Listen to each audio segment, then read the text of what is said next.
Hi everyone, welcome to Red Umbrella. I hope you're all doing well. Today I want to argue that one of the darkest fan theories in television history might actually explain everything we've been watching for over 2 decades on Family Guy. The theory suggests that Peter Griffin lost his entire family in a tragic accident, suffered a complete mental breakdown, and the entire series takes place inside his deteriorating mind as he creates an imaginary world where they're all still alive. This theory explains why the show transformed from a grounded family sitcom into increasingly chaotic madness, why Peter changed from a loving father into an abusive monster, why Meg became the family's punching bag, and why the laws of reality seem to break down more with each passing season. But before we begin, I'd just like to kindly ask you all to subscribe. It's completely free and it really helps us improve the videos for this wonderful community we've managed to build. Anyway, that's enough. Let's begin. The theory that broke the internet. If you spent any time on TikTok during late 2022, you probably encountered dozens of videos with the same message.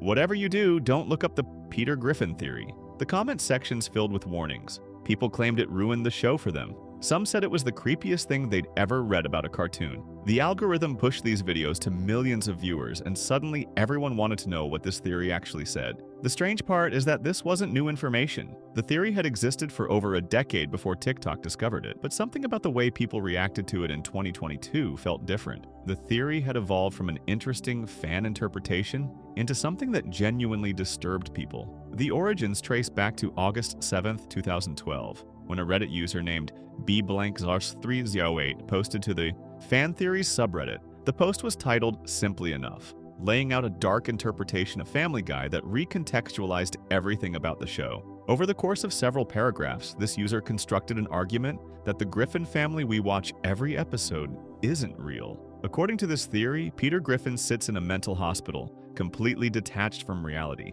living inside an elaborate fantasy world he created to cope with unbearable trauma. The post received a decent response at the time, gathering over 540 upvotes over the years. For a fan theory subreddit, that's solid engagement, but it wasn't viral by any means. The theory circulated among Family Guy fans who enjoyed dark interpretations of their favorite shows, similar to the Ashes in a Coma theory from Pokemon or the Rugrats Babies Are Dead theory. These kinds of theories exist for almost every long-running animated series. But when TikTok users rediscovered this theory 10 years later, something clicked with audiences in a way it hadn't before. The short video format worked perfectly for this kind of content. Creators would spend 30 seconds building suspense, warning viewers about how disturbing the theory was, then directing them to search for it themselves. The fear of spoilers and the promise of genuinely unsettling content drove millions of people to look it up. Within weeks, videos about the Peter Griffin theory racked up millions of views and likes.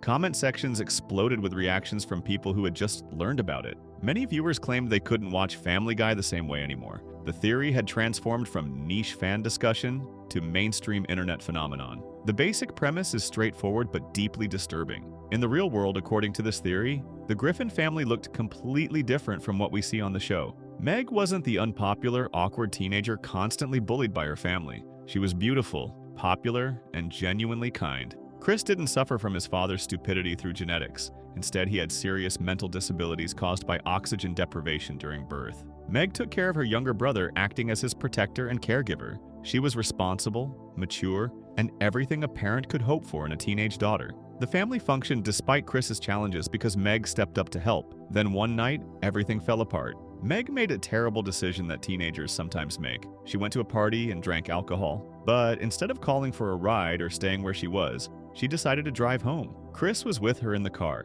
The theory doesn't provide specific details about the crash itself, but the result was absolute. Both Meg and Chris died that night. 2 of Peter and Lois's 3 children were gone in an instant because of one catastrophically bad choice. Lois couldn't handle the loss. Losing 2 children destroyed her mentally and emotionally. To make matters worse, she was pregnant at the time with what would have been their 3rd child, Stewie. The theory suggests that the weight of grief became too much for her to bear. She saw no future where she could be happy again. She saw no way to continue living in a world where 2 of her children were dead, and she'd have to raise another baby while drowning in that pain. Lois Griffin, according to this theory, took her own life while pregnant with Stewie. This means Peter didn't just lose 2 children in the accident. He lost his wife and his unborn son as well. His entire family was wiped out, leaving him completely alone. Peter Griffin, faced with this incomprehensible tragedy, couldn't cope with reality. His mind broke under the weight of loss and guilt. He blamed himself for not protecting his family. He saw himself as a failure as a father and husband.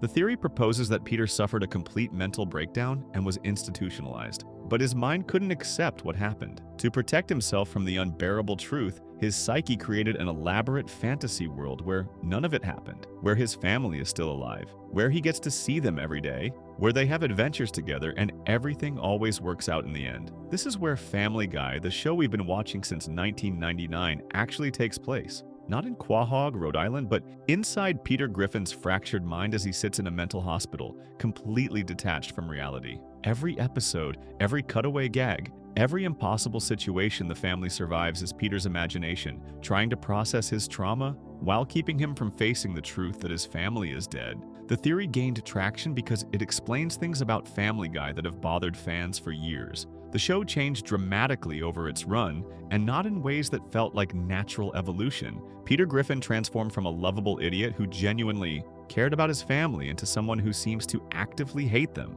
Meg went from a typical teenage girl dealing with typical problems to a punching bag for relentless abuse from everyone around her. The situations the family finds themselves in became increasingly detached from any sense of reality or consequence. Characters die and come back to life. Peter destroys entire city blocks and faces no legal repercussions. The show breaks its own rules constantly, as if the rules never really mattered in the first place. When you apply this theory, these changes make sense. Peter treats Meg horribly because deep down in his subconscious, he blames her for causing the accident that killed everyone. He can't forgive her even in his fantasy, so she becomes the outlet for his resentment. Stewie is a genius baby who never ages because Peter never actually met his son. He imagines Stewie with unlimited potential, everything he hoped his child could be, frozen in time because he died before birth. Peter portrays himself as an idiot in his fantasy because he believes he is one. He failed to protect his family, so he sees himself as stupid and worthless, even though in reality he was intelligent and capable. The theory also explains why Peter's friends play such specific roles in the fantasy.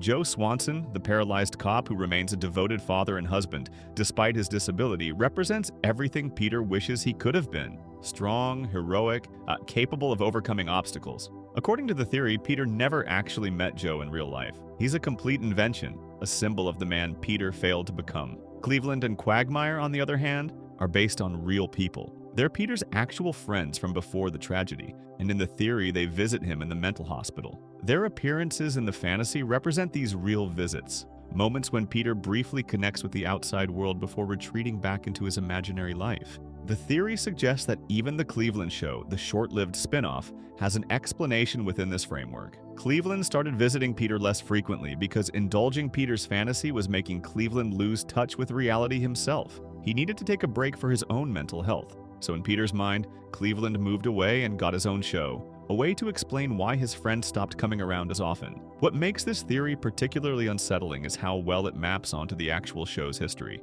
Family Guy premiered in 1999 and was canceled in 2002 after 3 seasons. It came back in 2005 due to strong DVD sales and reruns. But when it returned, something felt different. The characters seemed meaner. The humor got darker. The show cared less about grounded storytelling and more about shock value. Fans noticed this shift and many pinpointed Season 8, the 4th season after the revival, as when the show fundamentally changed. The theory provides an interpretation for this shift. When Family Guy was canceled the first time, that represented a period where Peter might have been showing signs of recovery, or at least stability. When it came back, his mental state had deteriorated further. The cancellation and revival mirror Peter's mental health journey, with the post-revival seasons showing a mind descending deeper into chaos and disconnection from reality. Peter also becomes more violent and cruel after the revival, particularly toward his family. Early episodes showed Peter making mistakes, but ultimately caring about Lois, Meg, Chris, and Stewie. Later episodes show him as actively abusive,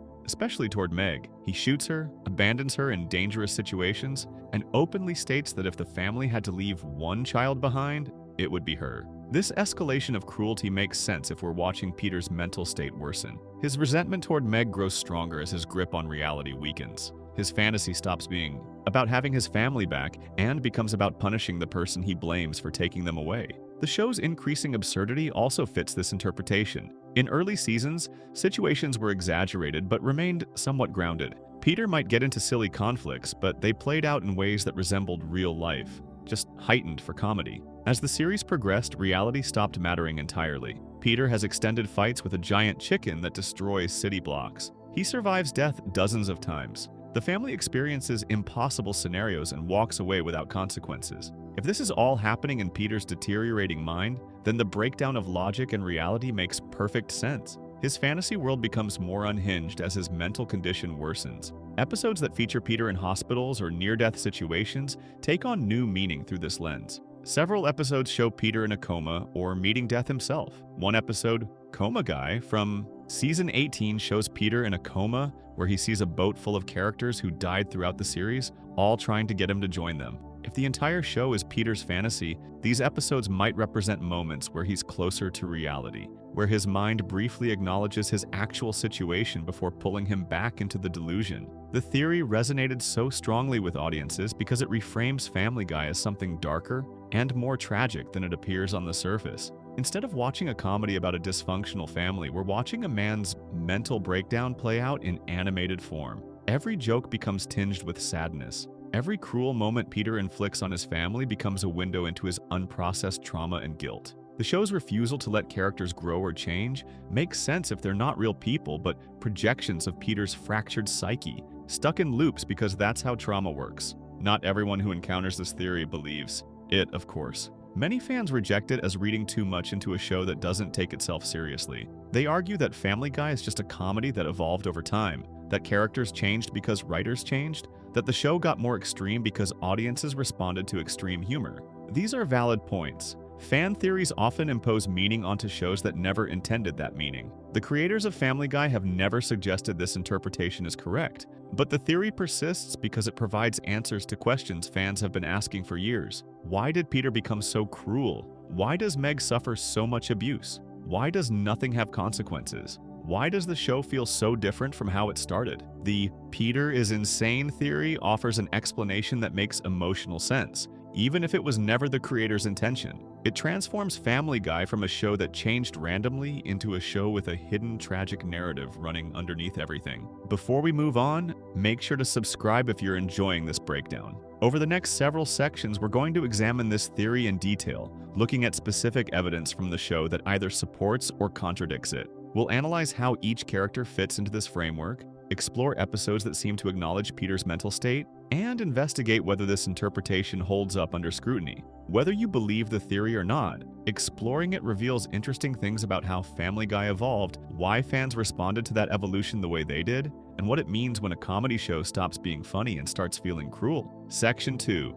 The tragic backstory. What really happened? According to the theory, the Griffin family we watch every episode bears almost no resemblance to the real family that existed before tragedy struck. To understand why Peter's mind created the fantasy world of Family Guy, we need to examine what the theory proposes actually happened in reality, and more importantly, look at the evidence within the show itself that suggests these characters could have been completely different people. The theory begins with Chris Griffin and a detail that actually appears in the show. In the episode Petarded from Season 4, Peter discovers he's intellectually disabled after taking an IQ test. During this episode, the show reveals that Peter's low intelligence might be genetic, but there's another explanation offered for why Chris struggles mentally. The theory takes this further and suggests that in the real world, Chris suffered from severe mental disabilities caused by oxygen deprivation during birth. This is a real medical condition called hypoxic ischemic encephalopathy, which can occur when a baby doesn't receive enough oxygen during delivery.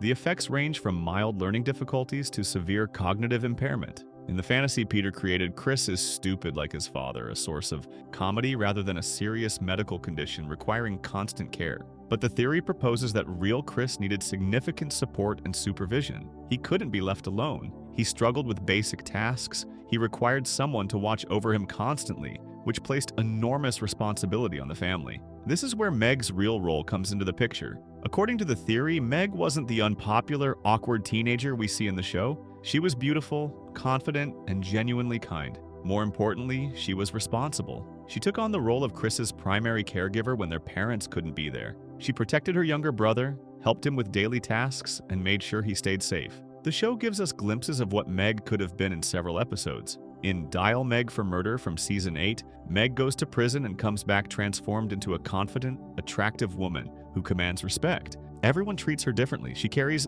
herself with authority. For a brief period, we see a version of Meg who isn't the family punching bag, and she's actually quite capable and strong. In Seahorse Seashell Party from Season 10, Meg has a breakdown and finally stands up to her family, listing all the ways they've abused and neglected her. During this confrontation, we see that Meg is actually intelligent and self-aware. She understands exactly what's happening to her and can articulate it clearly. The episode ends with Meg going back to being the punching bag, but for a moment, we saw someone completely different underneath. These episodes suggest that Meg has the capacity to be confident, strong, and respected. The show occasionally lets this version of her surface before pushing her back down into her role as the family's target. If we apply the theory's logic, these moments might represent fragments of the real Meg bleeding through into Peter's fantasy. His subconscious knows she was capable and strong, but his conscious mind keeps her in the role of the family scapegoat because of what he believes she did. The theory proposes that one night, Meg made a terrible decision that teenagers sometimes make despite being otherwise responsible. She went to a party and drank alcohol. We know from the show that Quahog has a significant drinking culture. Peter and his friends spend most of their free time at the Drunken Clam. Alcohol appears in nearly every episode. The show treats drinking as a normal part of life in this town, often without showing serious consequences. Teenage drinking appears in several episodes as well. Meg's attempts to fit in socially are a recurring theme throughout the series. She desperately wants to be popular and accepted by her peers. In the episode Let's Go to the Hop from Season 2, Meg starts doing drugs to become popular at school. In Don't Make Me Over from Season 4, Meg gets a makeover and briefly becomes popular, which goes to her head. In Barely Legal from Season 5, Meg becomes so desperate for acceptance that she develops an obsessive crush on Brian after he shows her basic kindness. These episodes establish that Meg struggles with social acceptance and will make questionable choices to fit in. The theory suggests that, in reality, this desire to be accepted led to her drinking at a party. What happened next changed everything. Instead of staying at the party or calling for a ride, Meg decided to drive home. Chris was with her. The theory doesn't specify why Chris was there. Maybe she was supposed to pick him up from somewhere. Maybe he came to the party with her because he couldn't be left alone.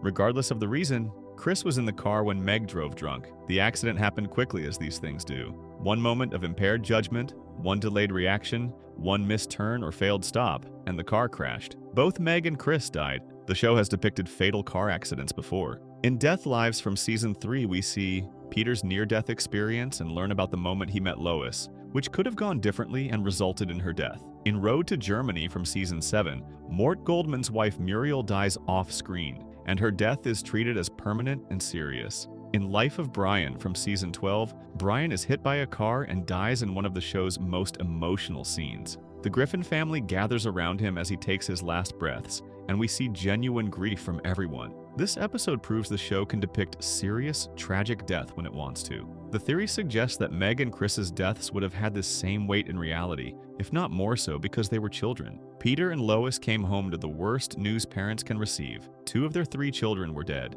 Meg, their teenage daughter who had been responsible and caring, had made one catastrophic mistake that cost both her and Chris their lives. The theory proposes that Peter's immediate reaction was complicated. He loved Meg, but she had killed his son through her choice to drive drunk. He was drowning in grief while simultaneously feeling anger toward his daughter for causing this tragedy. This internal conflict between love and blame became something his mind couldn't resolve, which explains why Fantasy Meg receives such cruel treatment, while also occasionally getting moments of genuine affection from Peter. Lois's response to losing 2 children was even more devastating. The theory suggests she couldn't find a way to keep living with this loss. In the show, Lois is often portrayed as the more emotionally stable parent who holds the family together. She's the one who stays calm when Peter creates chaos. She manages the household and keeps everyone functioning. But the show also reveals that Lois has significant emotional vulnerabilities underneath this exterior. In Thanksgiving from Season 10, we learn that Lois's relationship with her parents is deeply troubled and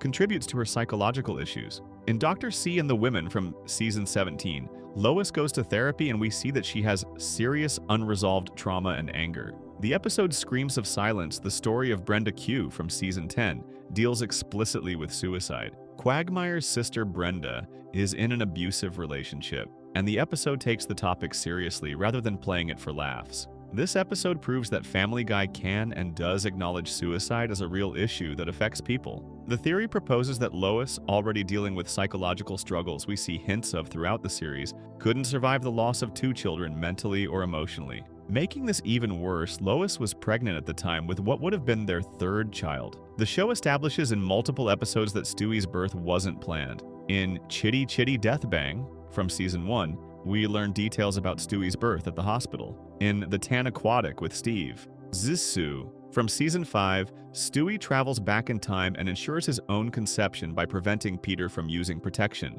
These episodes confirm that Stewie's arrival was somewhat unexpected. The theory suggests that in reality, Lois was pregnant when Meg and Chris died, which meant she was facing the prospect of raising a newborn baby while grieving the loss of her 2 older children. The weight of this grief became too much for her. According to the theory, Lois Griffin took her own life while pregnant with Stewie. This means Peter didn't just lose 2 children in the car accident. He lost his wife as well, and with her, his unborn son. In one terrible cascade of tragedy, Peter went from having a family of 5 to being completely alone. 3 of his family members died in a car accident, and his pregnant wife killed herself out of grief. This is the reality the theory proposes Peter couldn't cope with. The show gives us several episodes where Peter loses Lois and struggles to function without her. In The Perfect Castaway from Season 4, Peter is lost at sea for months and returns to find Lois has moved on and remarried. Peter falls apart completely. He can't handle seeing her with someone else and becomes desperate to win her back. In The Courtship of Stewie's Father from Season 4, Peter imagines what life would be like without Lois and realizes he can't function as a parent or person without her. In Finders Keepers from Season 14, Peter and Lois get divorced, and Peter quickly realizes he's lost without her. These episodes establish that Peter is fundamentally dependent on Lois. He can't imagine his life without her. He needs her to function. If we accept the theory's premise that Peter lost Lois permanently along with all 3 children, his mental breakdown makes sense. He couldn't process this level of loss. His mind couldn't accept that everyone he loved was gone because of a chain of tragic events he had no power to stop. He blamed himself for not protecting them. He saw himself as a failure as a father and husband.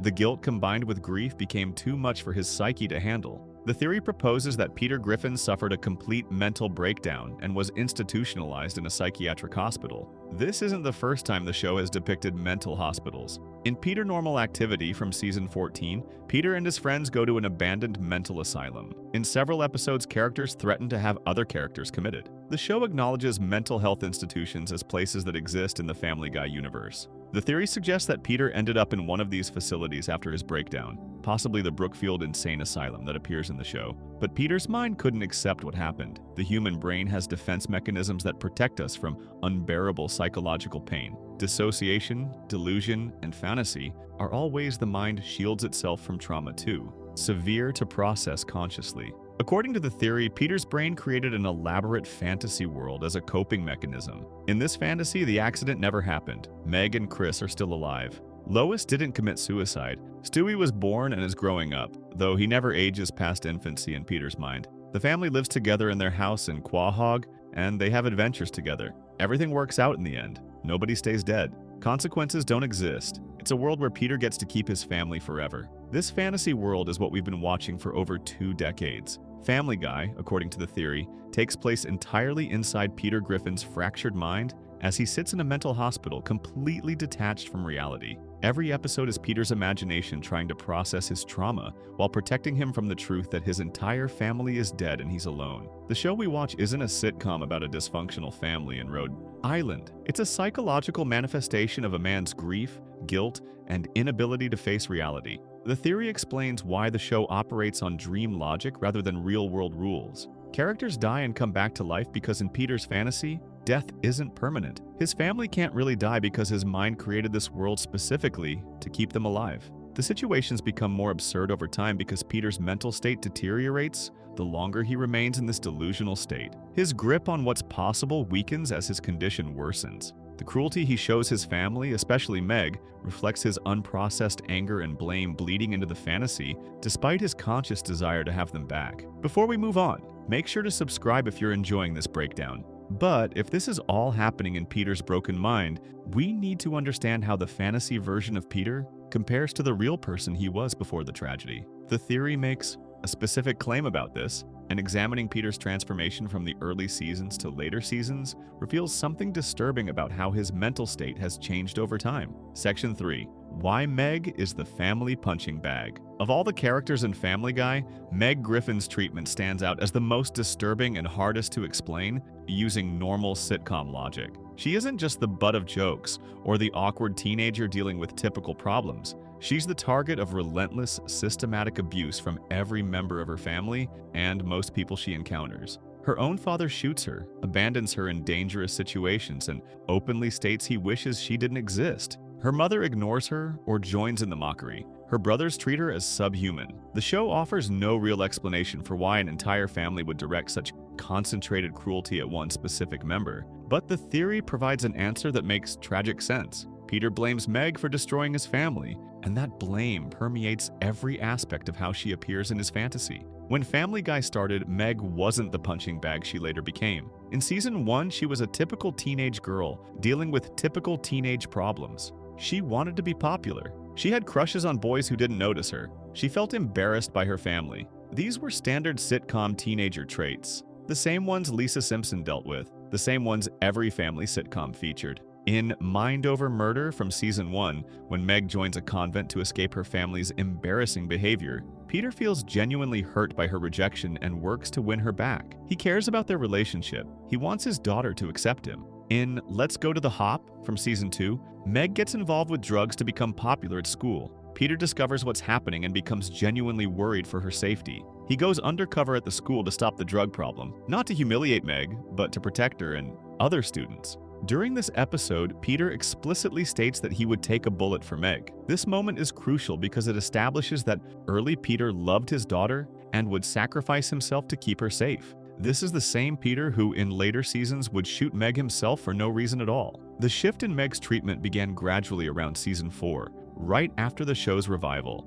In Model Misbehavior from season 4, episode 10, Peter starts making meaner comments about Meg's appearance and popularity. The jokes become less affectionate teasing and more genuinely cruel. But the real transformation happened between season 7 and 8, the same period when Peter's entire character changed. By season 8, Meg had become the family's official scapegoat, and the abuse intensified with each passing season. In Seahorse Seashell Party from season 10, Meg finally confronts her family about how they treat her. She delivers a devastating monologue listing specific examples of abuse. Peter farts in her face constantly. He makes her the target of violence. He treats her as less than human. The family uses her as an emotional punching bag to avoid dealing with their own dysfunction. During this confrontation, Meg points out something crucial. Without her absorbing all the family's negativity, they turn on each other and fall apart. She serves a function in the family system, and that function is to be the target everyone else can unite against. The episode ends with Meg voluntarily going back to her role as the scapegoat because she realizes the family needs her to occupy this position.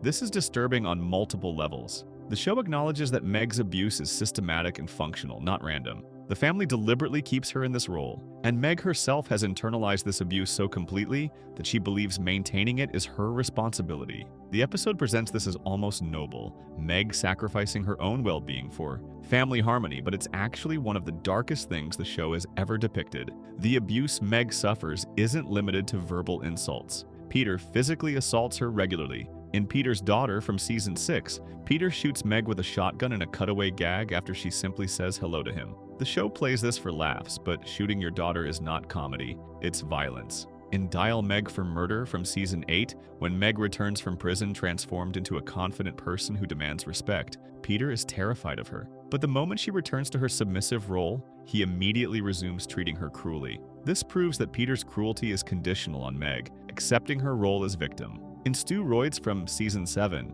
Meg develops feelings for a boy and tries to pursue him, only to have her entire family sabotage her happiness. In Go Stewie Go from season 8, Meg tries to join school activities and her family mocks her efforts. In Dial Meg for Murder from season 8, the family actually seems disappointed when Meg becomes strong and confident. They preferred her weak and defeated because it made her easier to abuse. Every time Meg tries to improve her situation or stand up for herself, the family pushes her back down. The show occasionally acknowledges how wrong this is. In Meg Stinks from season 12, Meg becomes a star wrestler and Peter is forced to be supportive, but he struggles with it because he's conditioned to tear her down. In A Fistful of Meg from season 12, Meg starts fighting back against her bully and gains confidence, but her family can't handle her newfound strength. These episodes demonstrate that the family's treatment of Meg is deliberate and systematic, not accidental or thoughtless. What makes this even more disturbing is that characters outside the family also treat Meg terribly without explanation.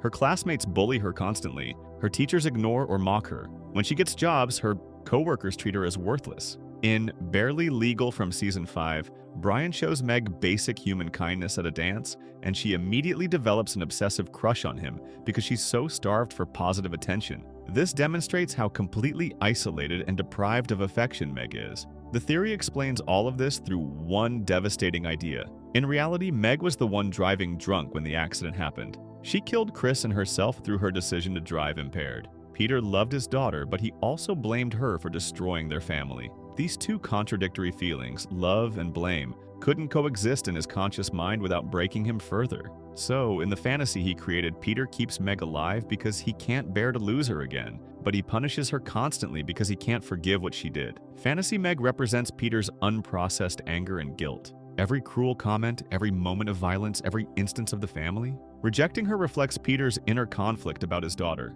He wants her back, which is why she exists in the fantasy at all. But he can't let go of his blame, which is why she suffers endlessly. The fantasy allows Peter to have Meg present, while also punishing her for the accident, giving him a twisted outlet for feelings he can't resolve. This also explains why Meg occasionally receives moments of genuine affection from Peter that seem to come out of nowhere. In Road to Rupert from season 5, Peter helps Meg with a problem and shows real fatherly concern. In Peter's Daughter from season 6, despite shooting Meg in a cutaway, Peter is protective of her when she starts dating. In Go Stewie, Go! From season 8, Peter has a brief conversation with Meg, where he seems to actually care about her feelings. These moments are jarring because they contradict everything else about their relationship, but the theory explains them as fragments of Peter's real love for his daughter, breaking through the anger. The theory also suggests that in reality, Meg was beautiful and popular, which is why fantasy Meg is portrayed as ugly and unpopular. Peter's subconscious knows the truth about who Meg was, but his conscious mind needs to punish her, so he inverts her real qualities. The show gives us glimpses of this occasionally in Don't Make Me Over from season 4. Meg gets a makeover and suddenly becomes stunning and popular. Everyone treats her completely differently. She goes from invisible to the center of attention just by changing her appearance. This suggests that Meg has the capacity to be attractive and confident, but something in the family dynamic actively suppresses these qualities. In Dial Meg for Murder from season 8, when Meg returns from prison confident and attractive, she commands respect from everyone. The family fears her. Strangers treat her well. She carries herself with authority and people respond positively. For a brief period, we see a version of Meg who isn't a victim, and she's actually quite capable and even intimidating. This could represent the real Meg bleeding through into Peter's fantasy. The responsible caregiver who looked after Chris, the popular teenager who had friends and confidence. But Peter's mind can't maintain this version of her because it contradicts the punishment narrative he needs, so she gets pushed back into her victim role. The most damning evidence comes from Seahorse Seashell Party from season 10, where Meg points out that she's the family's pressure release valve. Without her to abuse, the family members turn their dysfunction on each other. Peter becomes more aggressive toward Lois. Chris becomes more disturbed. Stewie becomes more violent. The family system requires a scapegoat to function, and Meg fills that role. This is exactly how scapegoating works in dysfunctional family systems in real life. One member gets designated as the problem, and everyone else projects their issues onto that person to avoid examining their own behavior. The theory proposes that Peter's guilt over failing to protect his family, combined with his anger at Meg for causing the accident, created a psychological need for a target. Fantasy Meg serves this function. She absorbs all of Peter's negative emotions so he doesn't have to process them. She takes the blame so he can avoid examining his own failures. She suffers so he can feel like justice is being served for what happened to his family. This is deeply disturbed psychological behavior, which is exactly what the theory suggests we're watching. The show also occasionally suggests that Meg is aware something is wrong with how she's treated, but feels powerless to change it. In Barely Legal from season 5, Meg tells Brian that nobody has ever been nice to her before, revealing how starved she is for basic human decency. In Dial Meg for Murder from Season 8, when Meg has power, she immediately uses it to hurt her family back, showing that she's internalized the violence directed at her. In Meg and Quagmire from Season 10, Meg tries to seduce Quagmire because she's desperate for someone to value her, even inappropriately. These episodes paint a picture of someone who has been systematically abused for so long that she believes she deserves it. This is consistent with scapegoat psychology in real families. The designated target eventually accepts their role and even defends the system that hurts them because it's all they know. Meg has been conditioned to accept abuse as normal, which is why she returns to her scapegoat role, even after realizing how toxic it is. The timeline of Meg's transformation also supports the theory.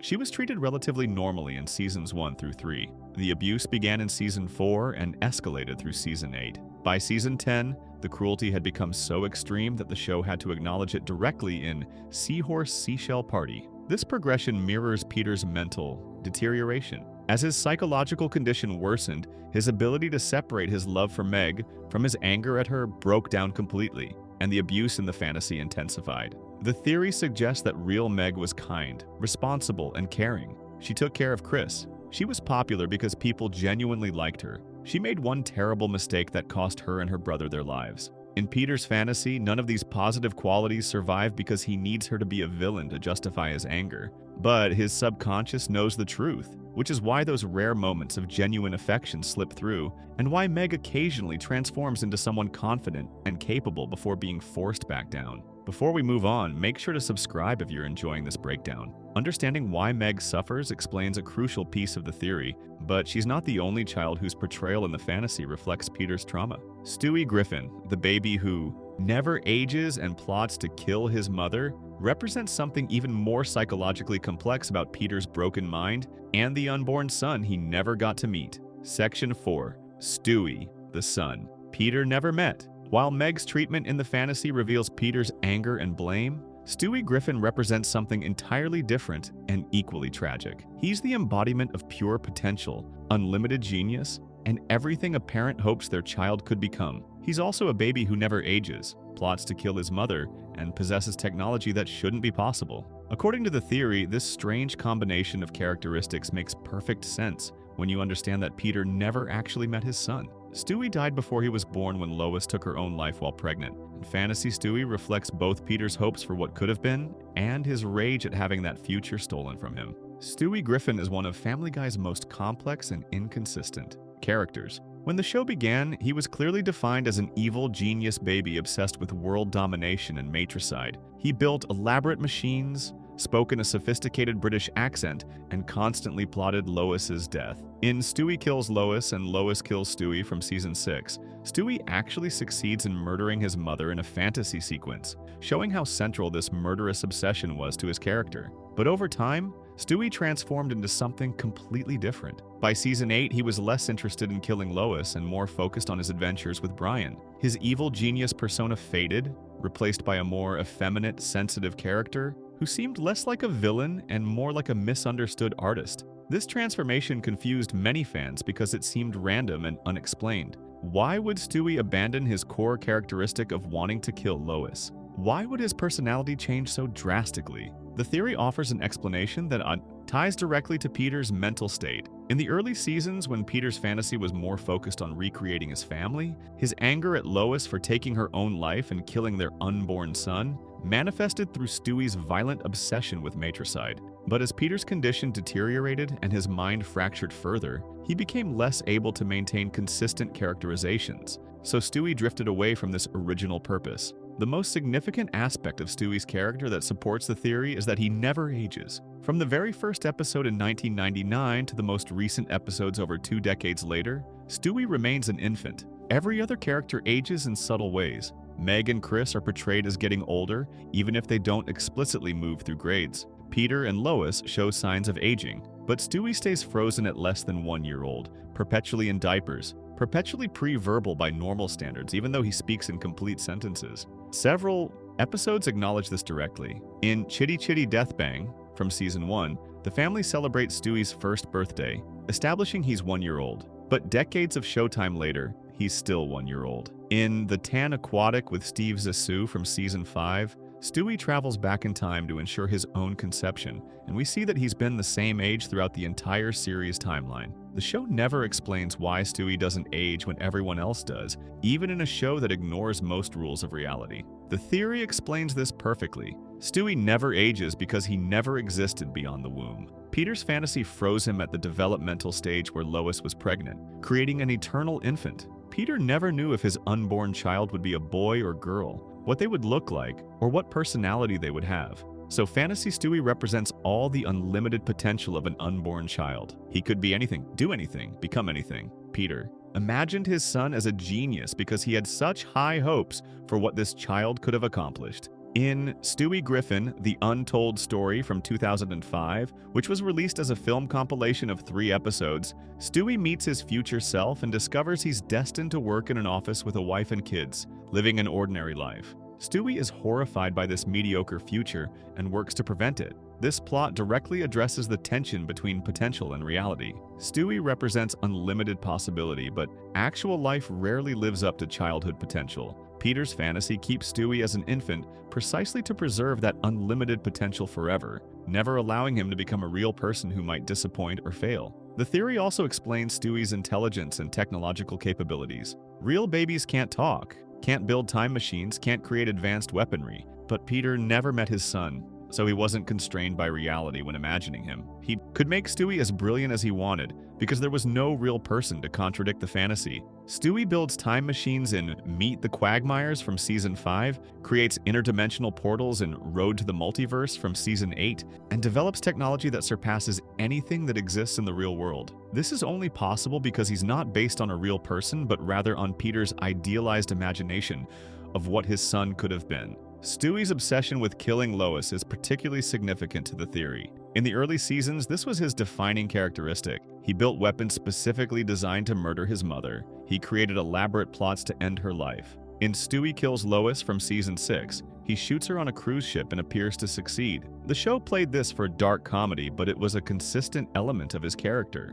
Why would a baby want to kill his mother? Normal psychological explanation doesn't work because babies don't have motivations like this. The theory proposes that Stewie's matricidal obsession reflects Peter's anger at Lois for taking her own life while pregnant. Peter couldn't process his rage at his wife for abandoning him and killing their unborn child, so he displaced that rage onto the imaginary version of the child who never got to be born. Fantasy Stewie wants to kill Fantasy Lois because Peter is furious at real Lois for what she did. This displacement allows Peter to express his anger without consciously acknowledging it, which is exactly how psychological defense mechanisms work. As Stewie's character evolved and his desire to kill Lois faded, it could represent Peter's anger cooling over time, or it could represent his mind fracturing further to the point where he can't maintain coherent motivations for his fantasy characters. In Yug Ylimov from Season 11, Stewie travels backward through time and we see various points in the show's history. This episode demonstrates how much Stewie has changed, acknowledging that he's not the same character he was in early seasons. The theory suggests this reflects Peter's deteriorating ability to maintain his constructed reality. Stewie's relationship with Brian also supports the theory's framework. Brian and Stewie became the show's central duo after Season 7, going on adventures together in the Road to episodes that became fan favorites. Road to Rhode Island from Season 2 established their dynamic, showing Brian and Stewie bonding during a cross-country trip. This evolved into deeper friendship in Road to Germany from Season 7, Road to the Multiverse from Season 8, and numerous subsequent episodes. Their relationship became so central that when Brian died in Life of Brian from Season 12, Stewie's grief drove the emotional core of that storyline. The theory explains this relationship as Peter's fractured psyche, creating a bond between two parts of himself. Brian represents Peter's lost intelligence and conscience, while Stewie represents his hope for the future and his unprocessed anger. Their friendship in the fantasy allows these two aspects of Peter's broken mind to interact and process his trauma together. The Road to episodes, where they travel through time and alternate dimensions, could represent Peter's mind exploring different versions of reality where his family didn't die, where different choices led to different outcomes. In Road to the Multiverse from Season 8, Stewie and Brian visit parallel universes where fundamental aspects of reality are different. They see a universe where humans are pets and dogs are intelligent, a universe where everyone has two heads, a universe where Christianity never existed. These alternate realities could represent Peter's mind grasping at different scenarios, wondering how things could have been different if just one variable changed. What if he had been smarter? What if his family had made different choices? What if the world operated under different rules that would have saved them? Stewie's sexuality is another aspect that evolved significantly over the series. Early episodes portrayed him as attracted to women, with crushes on various female characters. But later seasons increasingly suggested he might be gay, with jokes about his interest in men and his effeminate behavior. The show never explicitly confirmed his sexuality, keeping it ambiguous. In Send In Stewie Please from Season 16, Stewie talks to a therapist about various aspects of his life, and his sexuality comes up indirectly but isn't resolved. The theory suggests this ambiguity exists because Peter never knew his unborn child well enough to imagine specific traits like sexual orientation. He's projecting different possibilities onto fantasy Stewie, unable to commit to any one characterization because he never had the chance to know who his son would actually become. This creates an unstable, inconsistent character who changes based on Peter's shifting mental state rather than following coherent character development. Stewie's awareness of the fourth wall and the show's fictional nature also becomes significant under the theory's framework. Stewie frequently breaks the fourth wall, addresses the audience directly, and demonstrates awareness that he's a character in a television show. In Brian and Stewie from Season 8, during an unusually serious episode, Stewie and Brian have deep conversations about their relationship and existence that feel more real than typical Family Guy episodes.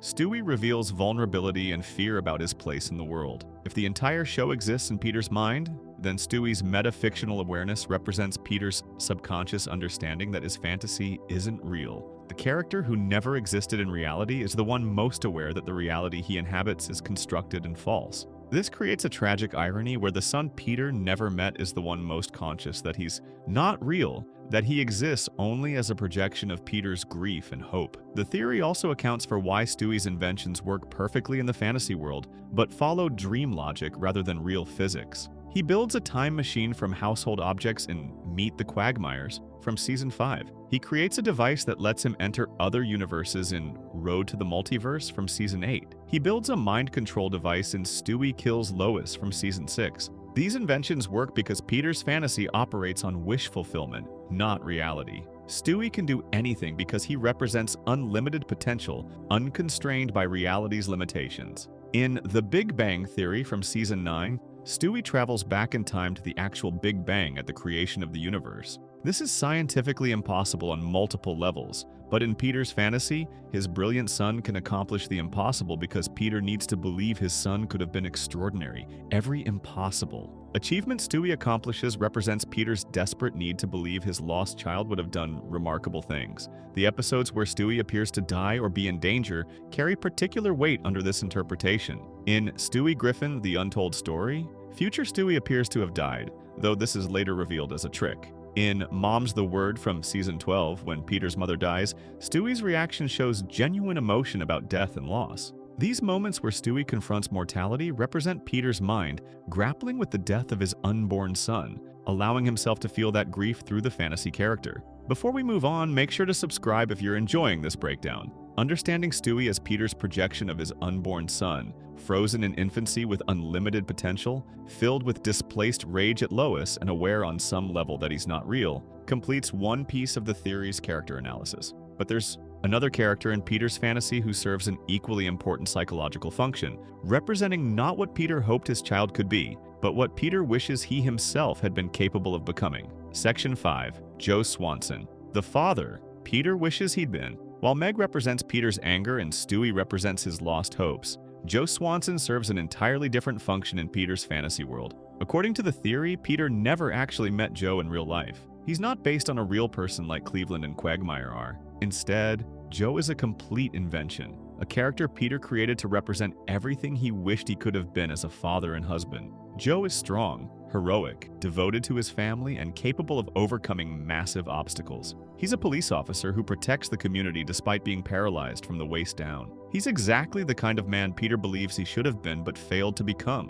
which is why Joe occupies such a prominent place in the fantasy despite Peter supposedly having only met him after he moved to Spooner Street. Joe Swanson first appears in A Hero Sits Next Door from Season 1, where he moves into the house next to the Griffins. The episode immediately establishes Joe as Peter's opposite in almost every way. While Peter is overweight, lazy, and irresponsible, Joe is muscular, disciplined, and heroic. Peter works at a toy factory or brewery depending on the season, doing low-skill labor. Joe is a decorated police officer who has solved major crimes and saved lives. Peter frequently neglects his family and makes terrible decisions. Joe is devoted to his wife Bonnie and unborn child, always putting their needs first. The crucial detail that supports the theory is that Joe's disability isn't revealed until the end of his first episode. Peter spends the entire episode feeling inadequate compared to Joe, jealous of how much better Joe seems at everything. Peter's family constantly compares the two men, with Peter coming up short every time. Lois admires Joe's strength and dedication. Chris wants Joe to be his father figure. Meg respects Joe's heroism. Even Brian seems impressed by Joe's accomplishments. Peter becomes so jealous that he tries to compete with Joe in various ways, failing repeatedly. Then at the episode's climax, Peter discovers that Joe is paralyzed and uses a wheelchair. This revelation changes Peter's perspective entirely. He realizes that Joe has accomplished all these impressive things despite facing an obstacle far greater than any challenge Peter has encountered. Joe is a hero not just because of what he can do, but because he refuses to let his disability limit him. He's overcome something that would have destroyed most people, yet he remains positive, strong, and dedicated to his family and community. This introduction establishes Joe's core function in the fantasy. He represents the man Peter believes he should have been. Strong despite weakness, heroic despite limitations, devoted despite difficulties. Peter failed to protect his family when they needed him, but Joe protects everyone around him despite being physically limited. Peter sees himself as weak and incapable, but Joe proves that true strength comes from determination and character rather than circumstances. Joe is Peter's idealized self, the version of Peter Griffin who would have saved his family instead of losing them. The theory proposes that because Peter never actually met Joe, he could imagine him as perfect without real-world contradictions getting in the way. Cleveland and Quagmire are based on real friends who visit Peter in the hospital, so they have flaws and limitations because Peter knows them as real people. But Joe is pure invention, which allows Peter to make him as heroic and capable as Peter's guilt-ridden mind needs him to be. Joe becomes the measuring stick against which Peter judges his own failures. Throughout the early seasons, Joe maintains this heroic persona. In Let's Go to the Hop from Season 2, Joe goes undercover at the high school to stop drug dealers, successfully protecting the students, including Meg. In Jungle Love from Season 3, Joe helps rescue Peter and Chris from a South American jungle. In Blind Ambition from Season 4, Joe continues working as an effective police officer despite his disability. These episodes consistently portray Joe as competent, brave, and successful at protecting people.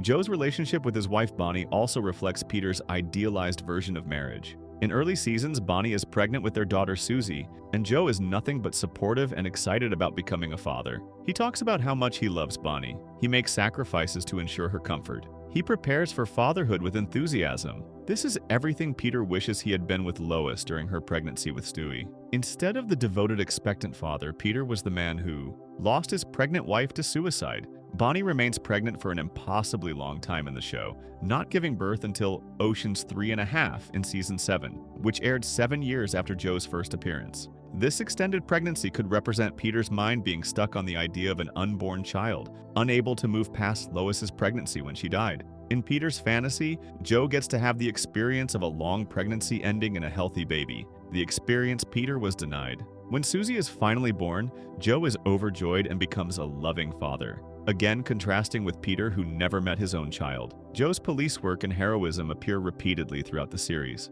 In The Perfect Castaway from Season 4, Joe organizes a search when Peter goes missing at sea. In Stewie Kills Lois from Season 6, Joe investigates Lois's apparent murder, showing his detective skills. In Three Kings from Season 7, Joe appears in a parody of Stand By Me as one of the heroic friends. These consistent portrayals establish Joe as the protector of the community, someone people can count on when danger arrives. The theory suggests this reflects Peter's deep guilt over failing to protect his family. He couldn't save Meg and Chris from the accident. He couldn't save Lois from her grief and suicide. He couldn't protect his unborn child. But Fantasy Joe protects everyone successfully. He solves crimes. He stops criminals. He saves lives. He's the man Peter desperately wishes he had been when his family needed him. Joe's disability is particularly significant to this interpretation. Peter could have created a fantasy friend who was simply strong and capable without any limitations. But instead, Joe is paralyzed, confined to a wheelchair, facing a permanent physical challenge that would defeat most people. Yet Joe succeeds anyway.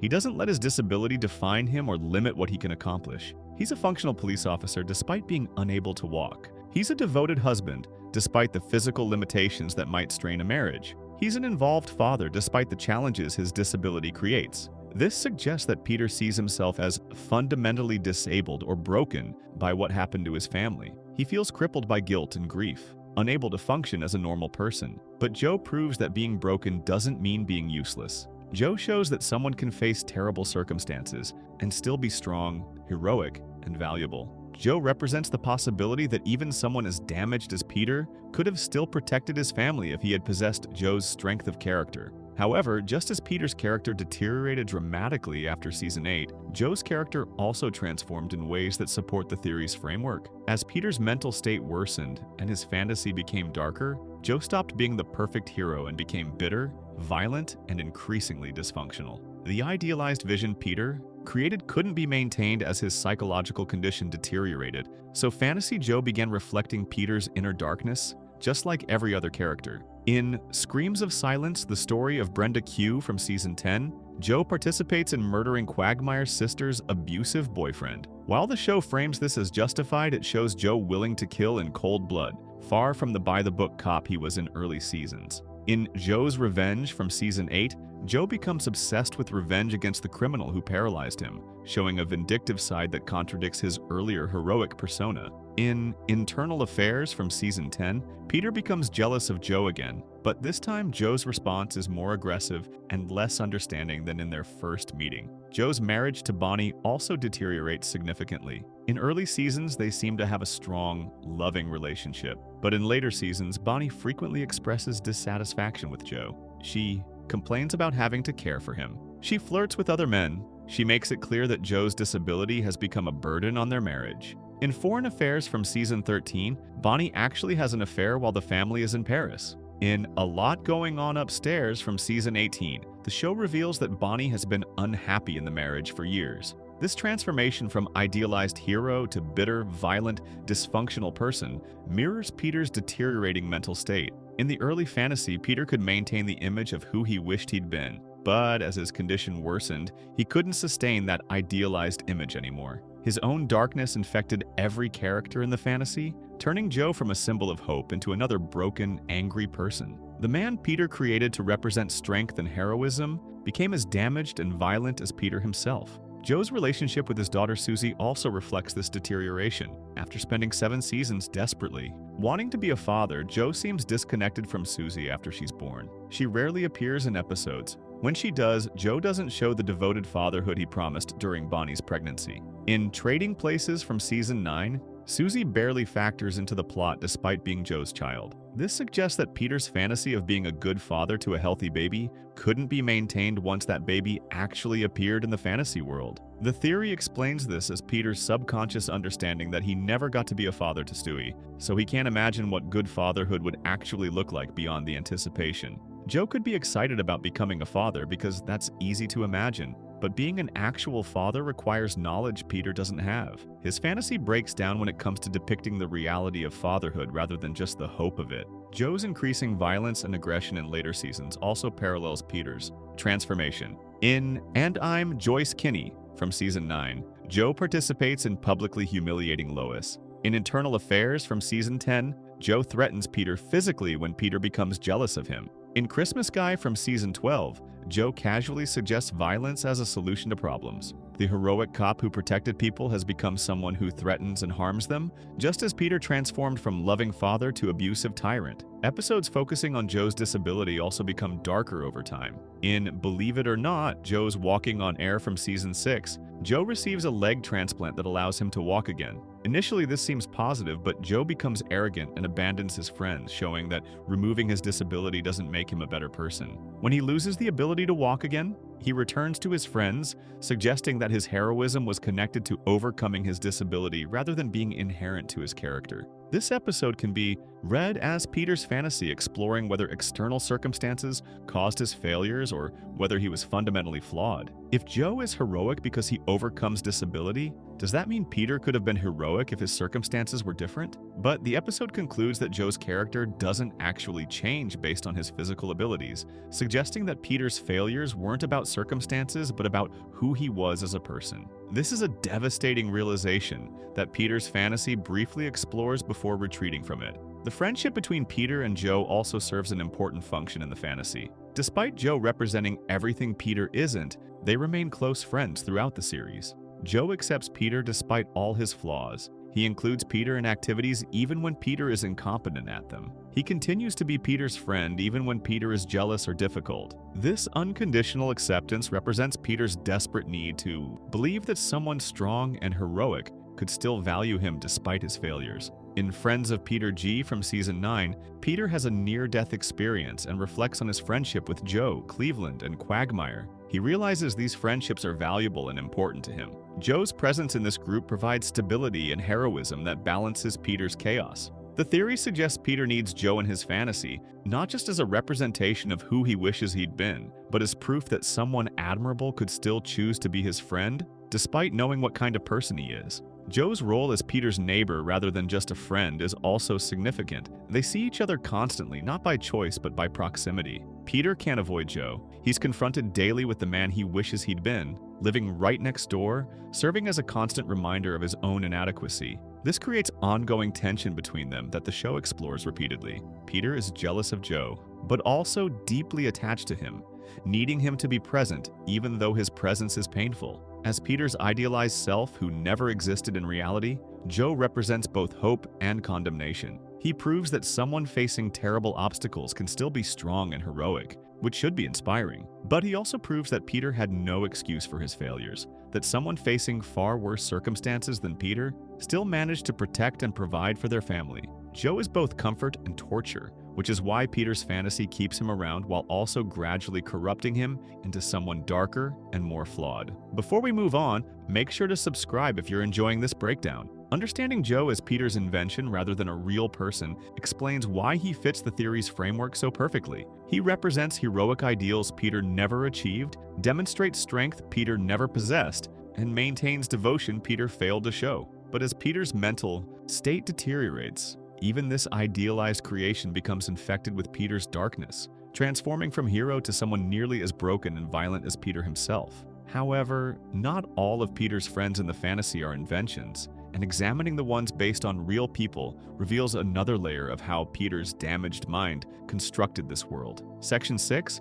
Cleveland and Quagmire, Visitors from Reality. While Joe represents Peter's idealized self-invention, Cleveland Brown and Glenn Quagmire serve a completely different function in the theory's framework. According to the interpretation, these two characters are based on real people who actually existed in Peter's life before the tragedy. They were his genuine friends and neighbors, and in the present reality where Peter sits in a mental hospital, they visit him occasionally. Their appearances in the fantasy world don't represent Peter's imagination creating characters from nothing, but rather his mind incorporating real visitors into his constructed reality, transforming their brief hospital visits into the everyday presence of neighbors and drinking buddies. Cleveland Brown appears in the very first episode of Family Guy, Death Has a Shadow from Season 1, establishing him as one of Peter's core friend group from the beginning. Cleveland is calm, rational, and serves as a voice of reason among Peter's friends. He speaks slowly and deliberately, rarely getting excited or emotional. He's married to Loretta and has a son named Cleveland Jr.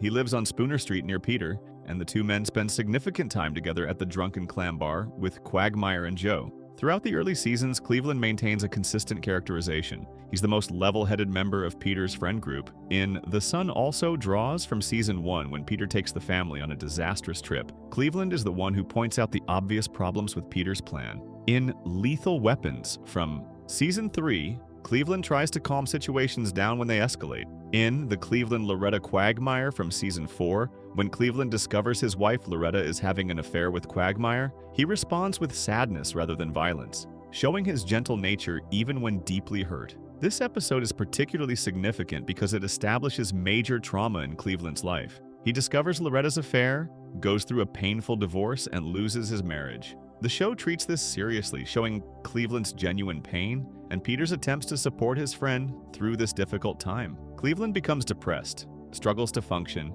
and requires his friend's help to recover emotionally. This demonstrates that Cleveland has depth and can experience real psychological suffering when life becomes too painful. The theory proposes that real Cleveland, Peter's actual friend, experienced something similar. He visited Peter in the mental hospital regularly, trying to support his friend through his breakdown. But spending time with Peter, indulging his delusions, and entering into his fantasy world began affecting Cleveland's own mental health. Engaging with Peter's constructed reality for extended periods started making Cleveland lose touch with actual reality himself. He found himself getting pulled into Peter's delusions, starting to believe elements of the fantasy, and feeling his own grip on sanity weakening. This psychological phenomenon is real and documented. When someone spends significant time with a person experiencing delusions, especially if they indulge those delusions rather than challenging them, they can begin experiencing what's called shared psychotic disorder, or folie à deux. The delusional beliefs can transfer from one person to another through close association. Mental health professionals warn family members against playing along with delusions for exactly this reason. It can be psychologically damaging to the person trying to support someone who has lost touch with reality. According to the theory, Cleveland recognized what was happening to him and made the difficult decision to stop visiting Peter for his own mental health. He needed to take a break, step back from Peter's fantasy world, and reestablish his own connection to reality. But Peter's mind couldn't accept that his friend simply stopped visiting. He needed an explanation that fit within his fantasy framework. So Peter created The Cleveland Show. In the splendid source from Season 8, which aired in 2010, the episode acknowledges that Cleveland has moved away. Cleveland Brown got his own spin-off series, literally called The Cleveland Show, which ran from 2009 to 2013. In the Family Guy universe, Cleveland moved to Stool Bend, Virginia, to reconnect with his high school sweetheart Donna and her children. He started a new life in a new town with a new family, leaving Quahog and his friends behind. The theory suggests this spin-off within Peter's fantasy represents Peter's explanation for why Cleveland stopped visiting him in the hospital. His friend didn't abandon him because indulging Peter's delusions was driving Cleveland insane. No, Cleveland simply moved to a new town and started a new life. He got his own show, his own adventures, his own storylines completely separate from Peter's world. This allowed Peter to maintain the belief that Cleveland was still out there, still existing, still his friend, just living somewhere else, having different experiences. The Cleveland Show itself can be interpreted as Peter's imagination, constructing an entire separate fantasy about what Cleveland must be doing during his absence. Peter imagines Cleveland in Virginia with a new family, having wacky adventures similar to the ones they used to have together in Quahog. Peter's fantasy creates a whole supporting cast for Cleveland, including Donna, Roberta, Rallo, and others. These characters exist purely in Peter's imagination as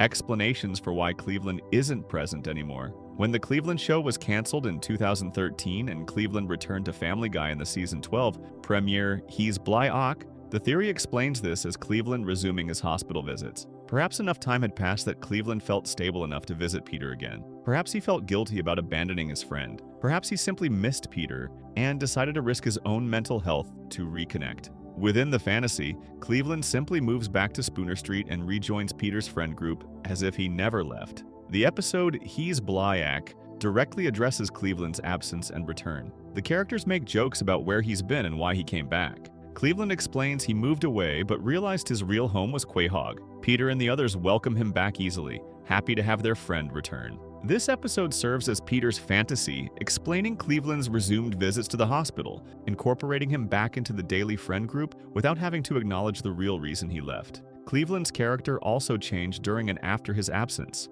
which the theory explains as Peter's mental state deteriorating further. Early Cleveland was calm, rational, and gentle. Cleveland after his return is more animated, more stereotypical, more exaggerated in every trait. The Cleveland Show emphasized racial humor and turned Cleveland into a more explicitly African-American character, rather than just happening to be black. When he returned to Family Guy, these exaggerated traits came with him. In Turban Cowboy from season 11, Cleveland participates in increasingly extreme situations. In Friends Without Benefits from season 11, Cleveland is more sexual and aggressive than early Cleveland ever was. In A Fistful of Meg from season 12, Cleveland casually suggests violence. The calm voice of reason transformed into someone louder, more stereotypical, and more willing to engage in Peter's chaos. This reflects Peter's deteriorating ability to maintain consistent characterizations as his psychological condition worsens. Glenn Quagmire, unlike Cleveland, never took a break from the fantasy.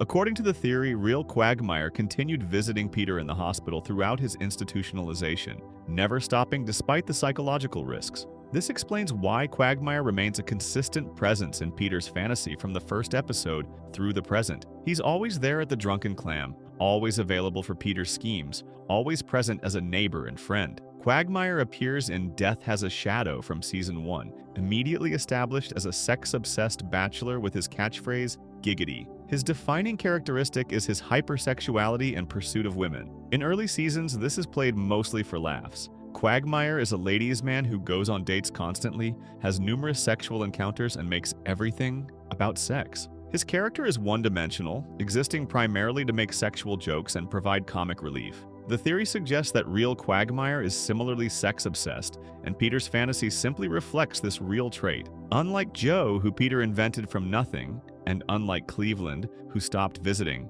Quagmire is based on a real person who continues to be present. So fantasy Quagmire more accurately reflects reality because Peter has ongoing information about what real Quagmire is actually like during his visits. However, as the series progressed, Quagmire's character took increasingly dark turns. His sexual behavior went from playful promiscuity to predatory and disturbing. In Jerome is the New Black from Season 8, it's revealed Quagmire has had sex with extremely questionable partners. In Quagmire's Dad from Season 8, we meet his father and learn about his family trauma. In Screams of Silence, the story of Brenda Q. From Season 10, Quagmire's sister is in an abusive relationship and the group murders her boyfriend. Most significantly, Quagmire's sexual behavior becomes explicitly predatory in later seasons. References are made to illegal activities, assault, and deeply disturbing sexual practices. In Tigs for Two from Season 9, Quagmire's behavior toward women crosses clear ethical lines. The show doesn't condemn this behavior consistently,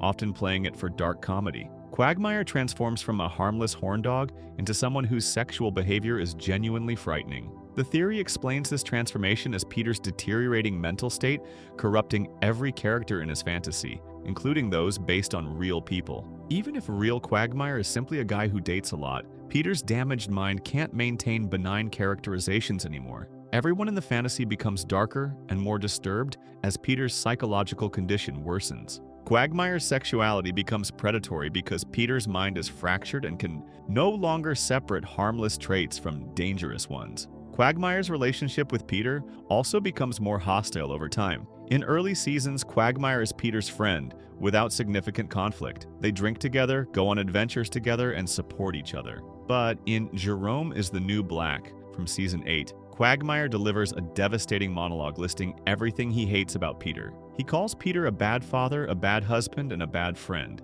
He says Peter is selfish, destructive, and doesn't deserve the life he has. He explains in detail why he actually can't stand Peter and only tolerates him because of their mutual friends. This speech represents a major shift in their relationship. Quagmire explicitly states he dislikes Peter, contradicting years of apparent friendship. The episode frames this as Quagmire being drunk and honest, revealing feelings he usually suppresses. After this confrontation, their friendship becomes more openly antagonistic. They insult each other more directly. They compete and fight. They work together when necessary, but the warmth of early friendship is gone. The theory interprets this as real Quagmire becoming increasingly frustrated with visiting Peter in the hospital. Perhaps he feels resentful about sacrificing time and emotional energy to visit someone who remains trapped in delusion. Perhaps he said things during visits, expressing frustration with Peter's condition, and Peter's fantasy incorporated these real expressions of anger into Quagmire's character. The fantasy version of Quagmire started hating Peter because real Quagmire is exhausted by the reality of supporting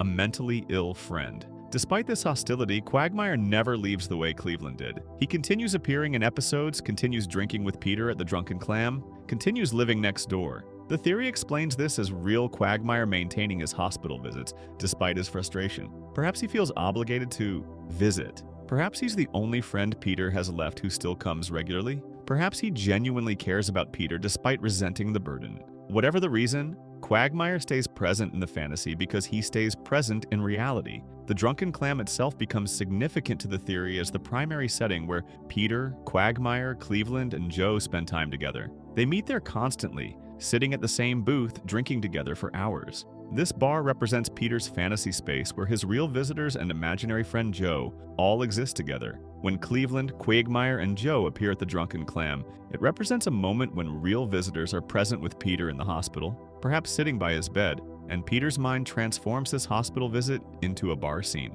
The conversations at the Drunken Clam often involve the friends discussing their lives, sharing problems, and supporting each other. In Death Lives from Season 3, they comfort Peter about his relationship troubles. In The Splendid Source from Season 8, they go on an adventure together to discover the origin of a dirty joke. In And I'm Joyce Kinney from Season 9, they discuss Lois's public humiliation. These scenes of male bonding represent Peter's fantasy version of his friends' hospital visits, transforming awkward conversations in a psychiatric facility into comfortable bar talk between equals. The theory proposes that when Peter's mind created this fantasy world, it needed to explain the presence of real visitors who occasionally appear. Cleveland and Quagmire existed before the tragedy, so Peter incorporated them as neighbors who are always accessible. When they visit him in reality, his fantasy interprets their presence as choosing to spend time with him at the bar or participating in his schemes. This allows Peter to maintain the illusion that these friendships are normal and voluntary rather than visits to a psychiatric patient.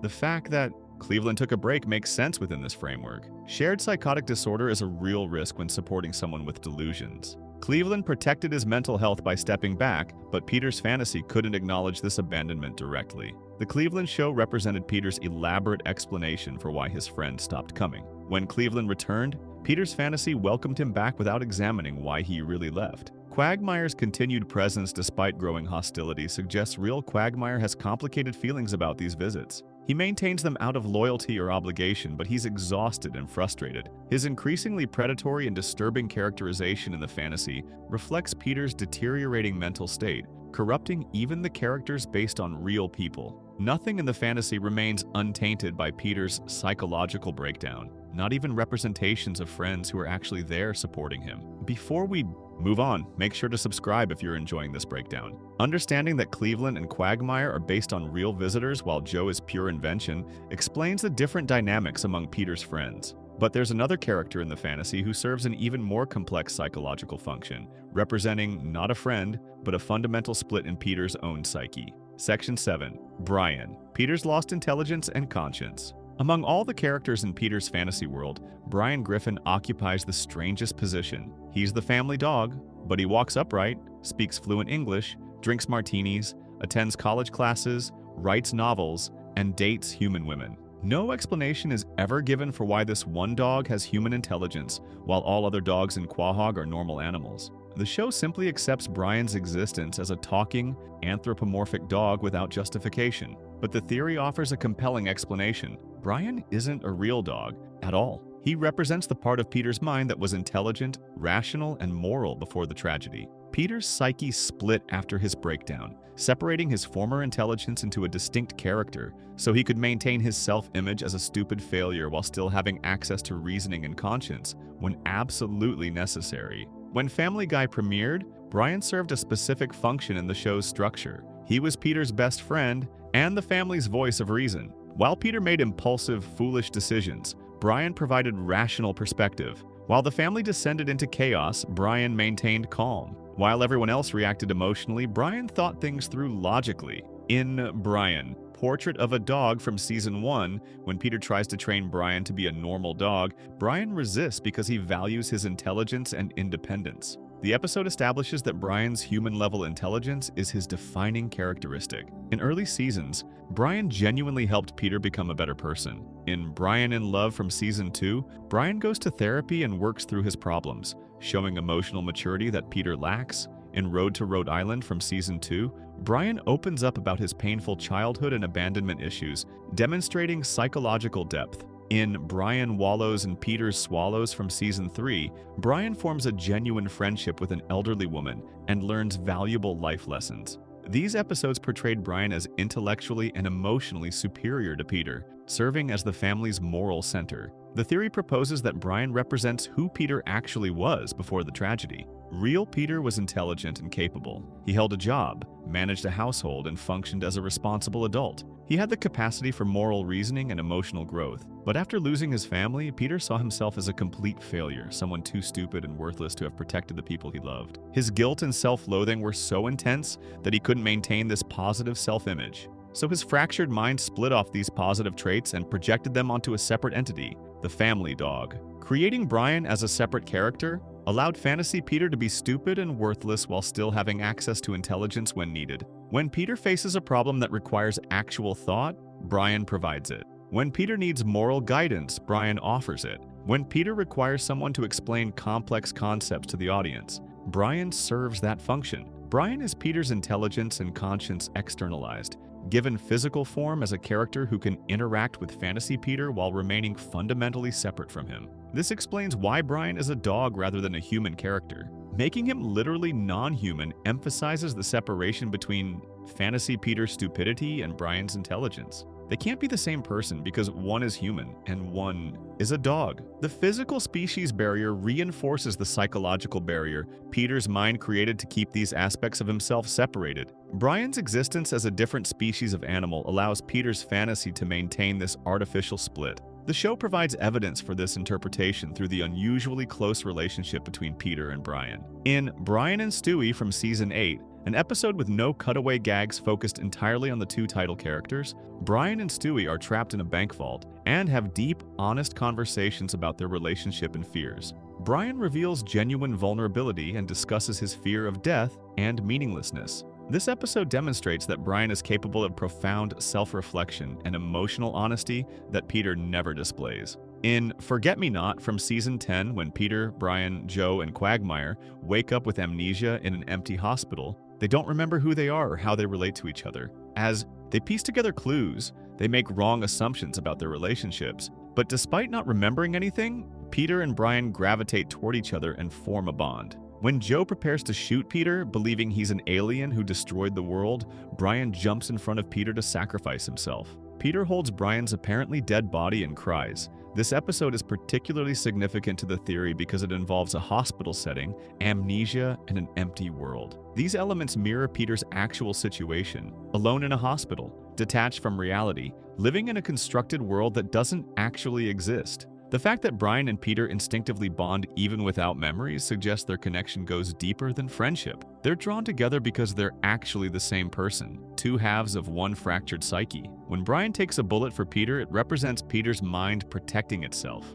one part sacrificing for the whole. The episode is later revealed to be Stewie's simulation, testing whether Brian and Peter are truly friends. But within the theory's framework, Stewie's simulation represents Peter's subconscious examining the relationship between his two selves. The fantasy within the fantasy explores whether Peter's intelligence, Brian, and his current stupid persona, Peter, can coexist and support each other, or whether they're fundamentally at odds. As the series progressed and Peter's character deteriorated, Brian underwent a parallel transformation that supports the theory. Brian started as intelligent, moral, and helpful, but gradually became pretentious, hypocritical, and unlikable. In Jerome is the New Black from Season 8, Quagmire delivers a speech about how much he hates Brian, calling him a pretentious, pseudo-intellectual failure who thinks he's better than everyone despite accomplishing nothing meaningful. Quagmire points out that Brian never finished his novel, never succeeded at any relationship, and never became the person he claims to be. This speech devastates Brian because it's true. By Season 8, Brian had become insufferable. His intelligence transformed into arrogance. His moral compass became self-righteous hypocrisy. His cultural sophistication became pretentious posturing. In Brian Writes a Bestseller from Season 9, Brian writes a self-help book and becomes an insufferable celebrity, showing how success corrupts him. In Brian's Play from Season 10, Brian writes a play that's terrible, but he can't accept criticism, revealing his fragile ego and lack of genuine talent. The theory explains this degradation as Peter's self-loathing infecting even the positive aspects of himself that Brian represents. As Peter's mental condition worsened, he couldn't maintain a purely positive self-image even in external form. His guilt and self-hatred corrupted Brian, just as it corrupted every other character. Brian stopped being Peter's better self and became a failed version of intelligence. Someone who thinks he's smart but is actually pretentious and accomplishes nothing. This reflects how Peter sees his former intelligent self, as a fraud who thought he was capable but ultimately failed when it mattered most. Brian's drinking problem also intensified over time. In early seasons, Brian enjoyed wine and martinis as sophisticated affectations. By later seasons, Brian is an alcoholic who drinks constantly and can't function without alcohol. In Friends of Peter G from Season 9, when Peter joins Alcoholics Anonymous, we see that Brian's drinking has become serious and destructive. This progression mirrors Peter's own relationship with alcohol and represents his self-medication and inability to cope with reality. The relationship between Brian and Stewie became central to the show after Season 7, with numerous road to episodes featuring their adventures together. These episodes send Brian and Stewie to various locations and situations. Germany, in Road to Germany from Season 7, alternate universes in Road to the Multiverse from Season 8, the North Pole in Road to the North Pole from Season 9. These adventures are among the show's most creative and well-received episodes, focusing on the friendship between the intellectual dog and the genius baby. The theory interprets these adventures as Peter's fractured mind exploring different scenarios and realities. Brian represents Peter's intelligence while Stewie represents his lost potential and unresolved anger. When these two aspects of Peter's psyche go on adventures together, they're processing his trauma through fantasy scenarios. The multiverse episode where they visit alternate realities represents Peter's mind wondering how things could have been different if circumstances had changed. The time travel episodes represent his desire to go back and prevent the tragedy. The most significant Brian episode for the theory is Life of Brian from Season 12, where Brian is hit by a car and dies. The family mourns him genuinely and deeply. Stewie destroys his time machine before Brian's death, so he can't go back and save him. The Griffin family gets a new dog named Vinny, but he's nothing like Brian. Everyone misses Brian terribly. Stewie cries over losing his best friend. The episode treats Brian's death as permanent and serious, showing real grief and loss. Brian stays dead for 2 episodes before Stewie finds his past self in Christmas Guy from Season 12 and gets the time machine back. Stewie travels to the moment before Brian's death and saves him. Brian returns to the family and everything goes back to normal. This death and resurrection were controversial among fans. Many felt the show manipulated them emotionally, killing a beloved character only to bring him back quickly, making the death meaningless. But within the theory's framework, Brian's death and return carry profound meaning. Brian represents Peter's intelligence and former self. Killing. Brian represents Peter's mind giving up on the idea that he was ever intelligent or capable. If fantasy Peter is stupid and worthless, why maintain Brian as evidence that Peter was once better? The death eliminates that reminder, but Peter's mind can't survive without some access to intelligence and reason, so Brian must return. Peter needs Brian to function, even in his delusional state. Bringing Brian back represents Peter's psyche, recognizing it can't completely destroy the intelligent part of itself without collapsing entirely. The emotional weight of Brian's death came from the Griffin family's genuine grief. Peter breaks down crying. Stewie is devastated. Even characters who usually don't show deep emotion react strongly. This grief represents Peter's subconscious mourning for his former self, the intelligent, capable person he was before tragedy destroyed him. When Brian returns, it's Peter's mind acknowledging he can't let go of who he used to be, even if he sees that person as a failure. Brian's relationship with women throughout the series also reflects Peter's issues with Lois. Brian dates numerous women but can't maintain healthy relationships. He falls for Lois in Chitty Chitty Death Bang from Season 1, revealing romantic feelings for his best friend's wife.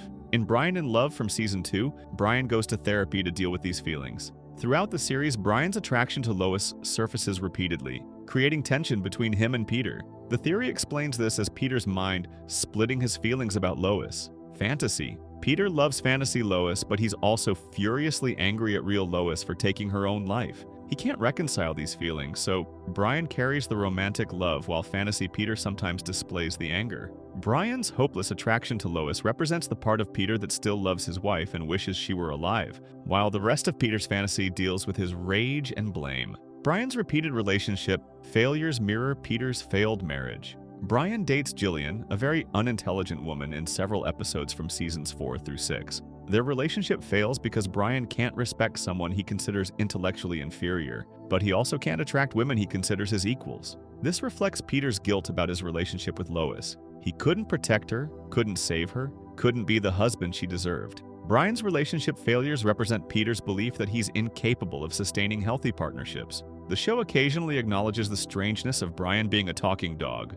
In Road to the Multiverse from Season 8, when Brian and Stewie visit a universe where dogs are intelligent and humans are pets, they see a reversed world that highlights how unusual Brian is in his own universe. In Brian, Portrait of a Dog from Season 1, Peter tries to train Brian as a normal dog, and Brian resists, fighting to maintain his humanity. These episodes draw attention to the fundamental question of why Brian is different from other dogs, a question the show never actually answers. The theory provides the answer. Brian is different because he's not really a dog. He's Peter's externalized intelligence wearing a dog's form. He can do things normal dogs can't because he represents human intelligence separated from its human source. The show can't explain Brian's abilities because there is no logical explanation within the fantasy's internal rules. Brian exists because Peter's fractured psyche needed him to exist, not because talking dogs make sense in the Family Guy universe. As Peter's mental state deteriorated, Brian transformed from helpful voice of reason to pretentious alcoholic failure who thinks he's better than he is.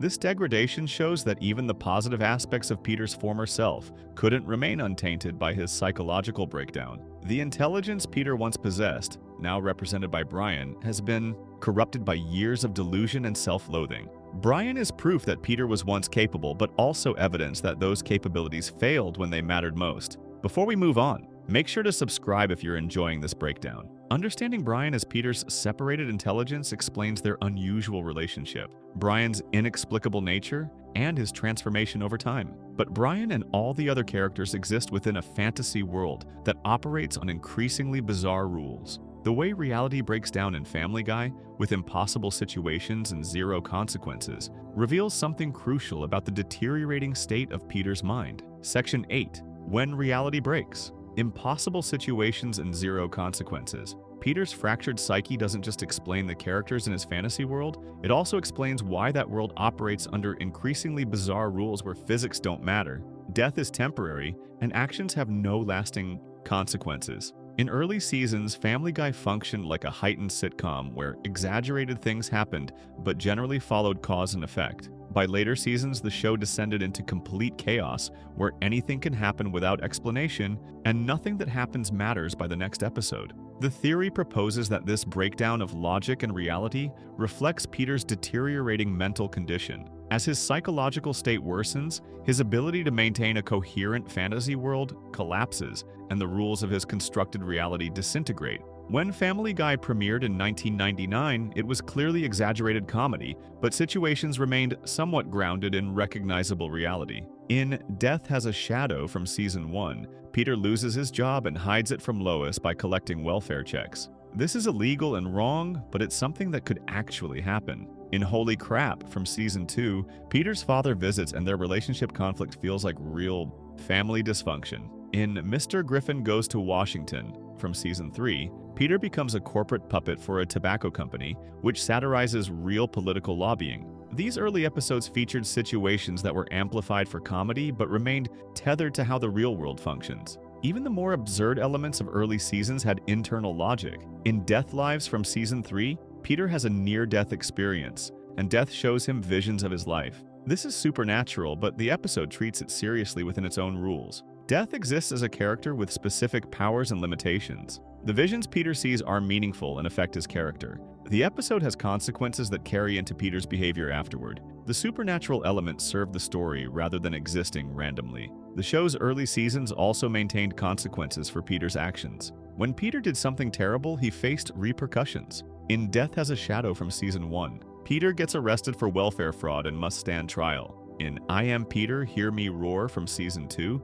Peter faces sexual harassment charges and must attend sensitivity training. In Stuck Together, Torn Apart from Season 3, Peter's jealousy nearly destroys his marriage, and he must work to repair it. These episodes showed that actions had results, choices mattered, and Peter couldn't simply escape accountability. But somewhere between the cancellation in 2002 and the revival in 2005, and especially after Season 8, the show's relationship with reality fundamentally changed. Situations became not just exaggerated but completely impossible. Characters started doing things that would kill normal humans and walking away unharmed. The laws of physics stopped applying. Death became meaningless. Consequences disappeared entirely. The show transformed from heightened reality into dream logic where anything could happen without explanation or aftermath. The clearest example of this reality breakdown is Peter's ongoing conflict with Ernie the Giant Chicken. This started in Da Boom from Season 2 as a brief joke, but evolved into extended sequences of Peter and the chicken, destroying entire city blocks through elaborate fight scenes.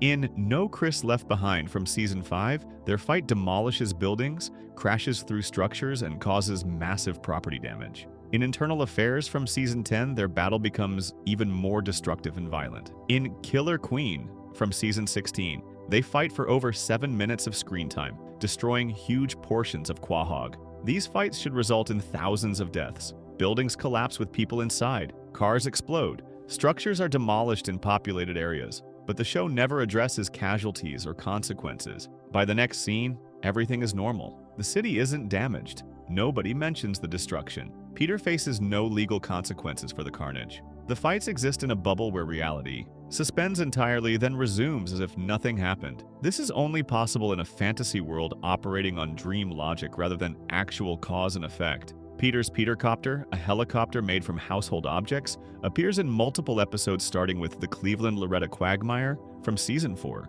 Peter crashes this homemade helicopter repeatedly, including spectacularly destructive crashes that should kill him instantly. In the Cleveland Loretta Quagmire, he crashes into Cleveland's house while Cleveland is bathing, demolishing the entire bathroom. Cleveland survives unharmed, and the moment is played for comedy. In Brian's Got a Brand New Bag from Season 8, Peter crashes the Petercopter again with no consequences. A homemade helicopter crashing into a house should result in multiple deaths, massive property damage, criminal charges, and civil lawsuits. Instead, by the next episode, Cleveland's house is repaired and nobody mentions it. Peter doesn't face charges for reckless endangerment or manslaughter. The Petercopter itself keeps reappearing despite being destroyed in crashes. The theory explains this as Peter's fantasy world operating on wish fulfillment rather than physics. Things can be destroyed and immediately restored because that's how dreams work, not reality. Peter dies in countless episodes, sometimes briefly and sometimes for extended sequences,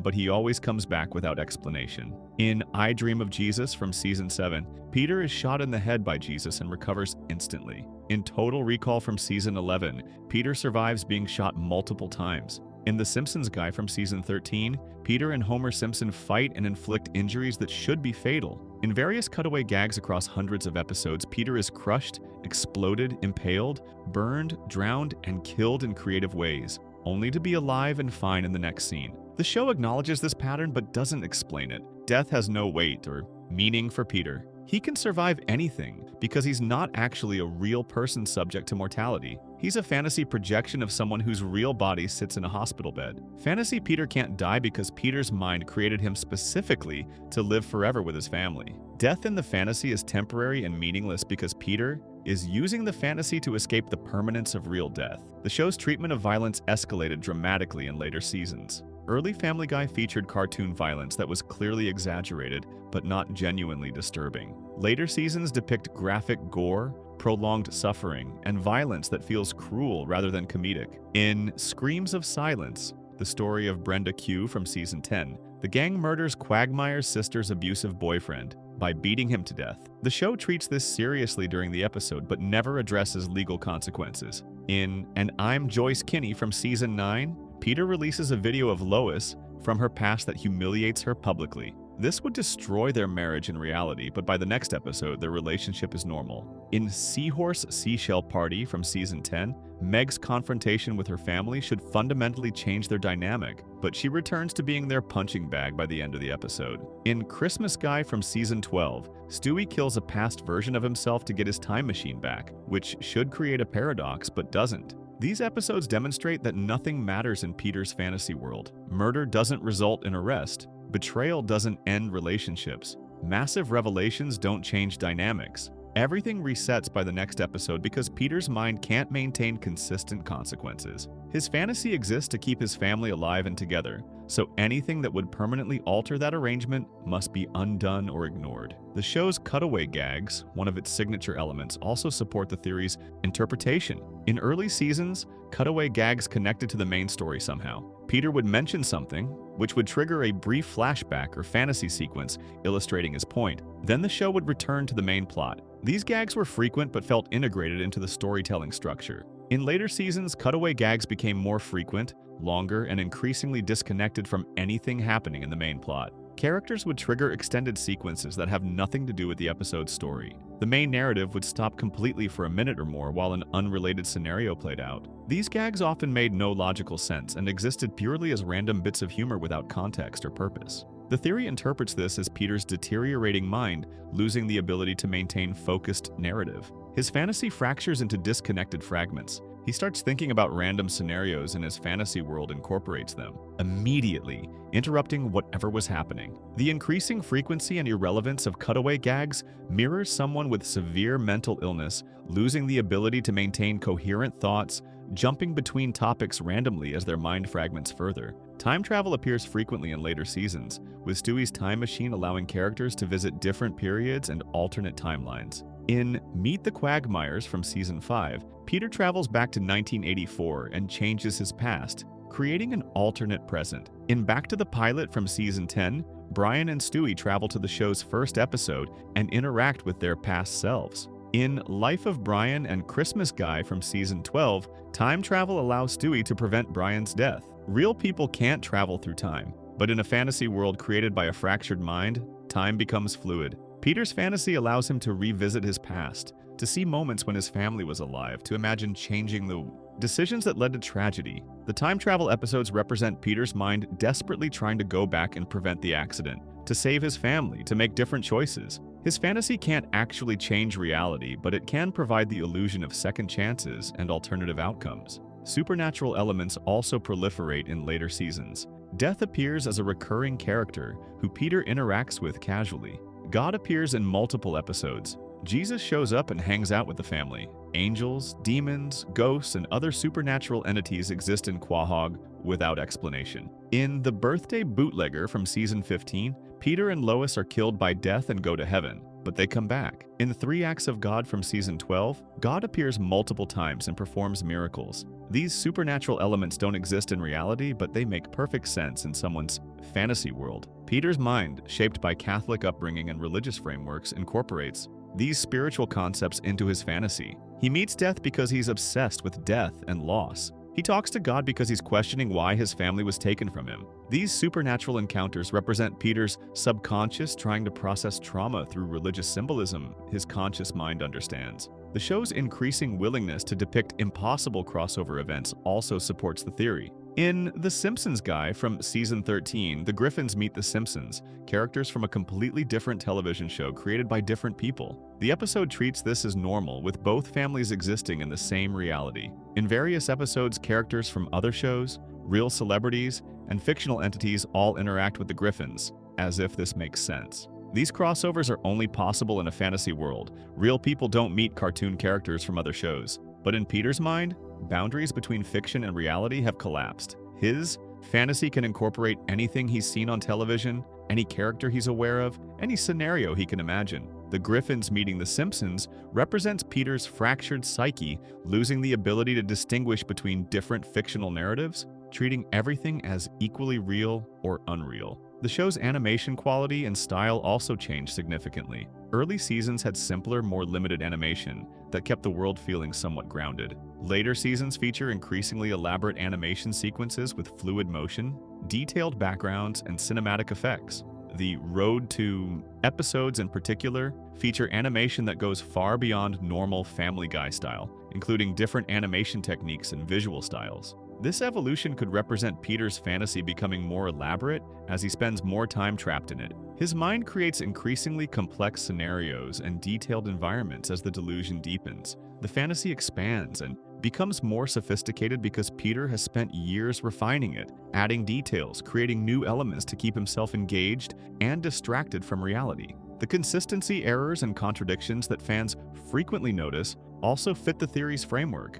Characters' backstories change between episodes. Events that happened in one episode are contradicted in later episodes. The show's internal timeline makes no sense, with characters experiencing years of events while not aging. These inconsistencies aren't just lazy writing, they're evidence of a fantasy world created by a deteriorating mind that can't maintain coherent continuity. In Back to the Pilot from Season 10, When Brian and Stewie travel to the show's first episode, they discover that events they remember didn't actually happen the way they recall. The past is different from what they thought. This episode acknowledges that the show's history is unreliable and constantly changing. Within the theory, this represents Peter's failing memory and inability to maintain a stable fantasy. His constructed reality keeps shifting because his damaged mind can't hold consistent memories or narratives. The transformation from grounded early seasons to chaotic later seasons follows a clear timeline that matches the theory's proposed progression of Peter's mental deterioration. Seasons 1 through 3, before cancellation, were relatively coherent. Seasons 4 through 7, after revival, maintained some structure while becoming more extreme. Season 8 onward descended into complete chaos where anything could happen without rules or consequences. This progression mirrors someone's mental health declining over time, with their grip on reality weakening as their condition worsens. Before we move on, make sure to subscribe if you're enjoying this breakdown. Understanding that Family Guy's increasingly impossible situations and lack of consequences reflect Peter's deteriorating mental state explains why the show changed so dramatically. Early, Peter could maintain a relatively stable fantasy that followed basic rules. Later, Peter's mind fractured further, unable to sustain coherent cause and effect. His fantasy world broke down because his psychological condition broke down. But the theory suggests there are specific episodes that offer glimpses of Peter's actual situation, moments when the fantasy cracks and reveals the hospital room where he really exists. Section 9. Comas, Hospitals, and Near-Death Experiences. While most of Family Guy operates as Peter's constructed fantasy world, certain episodes stand out as particularly significant to the theory. These are episodes where Peter finds himself in hospitals, falls into comas, or has near-death experiences that bring him face-to-face with mortality. According to the theory, these episodes aren't just random plot devices for drama or comedy. They represent moments when Peter's fantasy cracks slightly, when his subconscious mind acknowledges his actual situation, and when the reality of sitting in a hospital bed breaks through the delusion he's constructed. These episodes provide the most direct evidence that the entire series might be taking place inside Peter's institutionalized mind. The most significant episode for the theory is Coma Guy from Season 18, which aired in April 2020. In this episode, Peter develops an obsession with the Van Halen song Panama and gets into a car accident that puts him in a coma. While comatose, Peter has vivid experiences, including seeing a boat filled with characters who have died throughout the show's history. This boat represents death coming to collect Peter,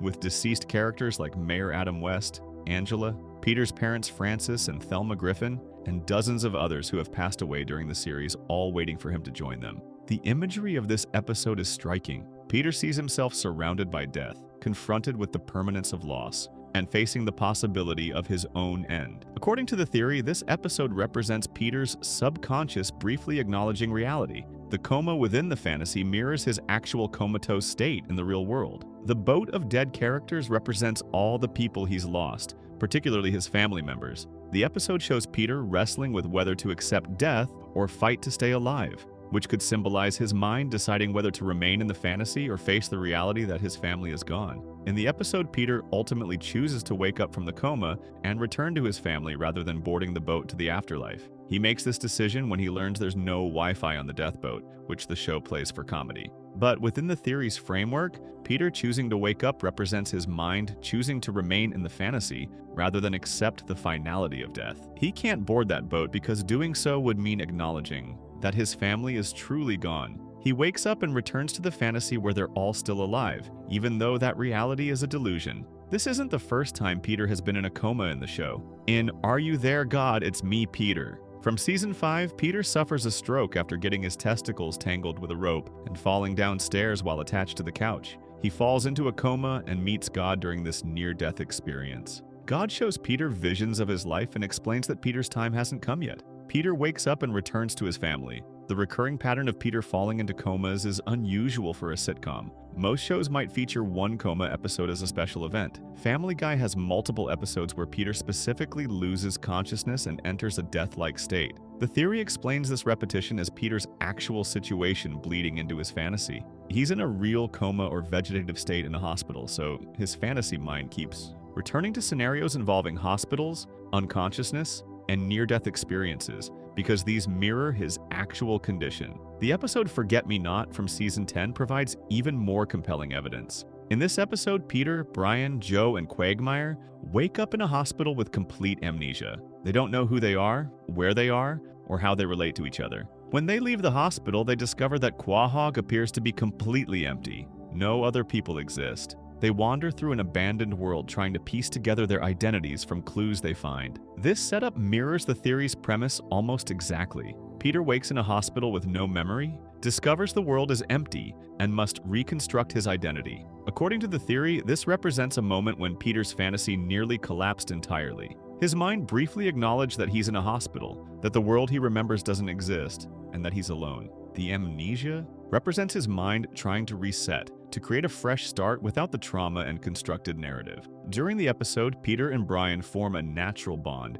despite not remembering their relationship. When the others suspect Peter of being dangerous and prepare to kill him, Brian sacrifices himself by jumping in front of a bullet meant for Peter. Peter holds Brian's apparently dead body and cries, showing genuine grief and love. This moment demonstrates the deep connection between Peter and Brian that exists beneath their conscious memories, supporting the theory that Brian represents part of Peter's own psyche rather than a separate person. The episode is ultimately revealed to be a simulation created by Stewie to test whether Brian and Peter are truly friends. But within the theory's framework, this simulation represents Peter's subconscious examining his own mental state. The fantasy within the fantasy explores what would happen if Peter's constructed reality collapsed completely. Could he survive without his delusions? Would the core elements of his personality remain? The episode suggests that even stripped of all context and memory, Peter's fundamental psychological structures would persist. Peter's encounters with Death himself also support the theory.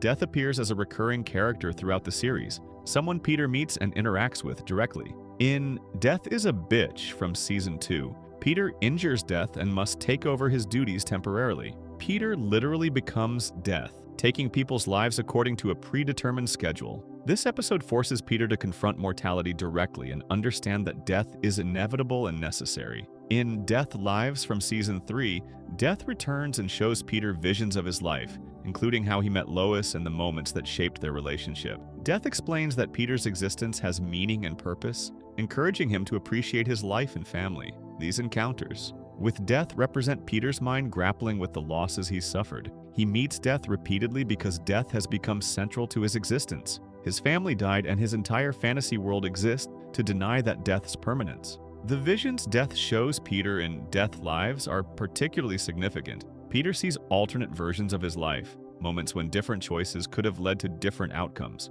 This represents Peter's mind obsessively replaying the past, wondering if different decisions could have prevented the tragedy. What if he had been there that night? What if Meg had made different choices? What if Lois had reached out for help? These hypothetical scenarios torment Peter, so his fantasy allows him to see them played out through Death's visions. Hospital settings appear frequently throughout the series beyond these major episodes. Characters visit hospitals for injuries, illnesses, and births constantly. Dr. Hartman, the incompetent doctor who treats the Griffins, appears in dozens of episodes. The hospital is a recurring location that the show returns to again and again. While this could simply be because hospitals are common settings for comedy, the theory suggests this frequency reflects Peter's actual environment. He's in a hospital, so hospitals keep appearing in his fantasy because they're part of his daily reality. In Stewie Griffin: The Untold Story, which was released as a 3-part film, Stewie has several near-death experiences and contemplates mortality extensively. He meets his future self and learns about his destiny.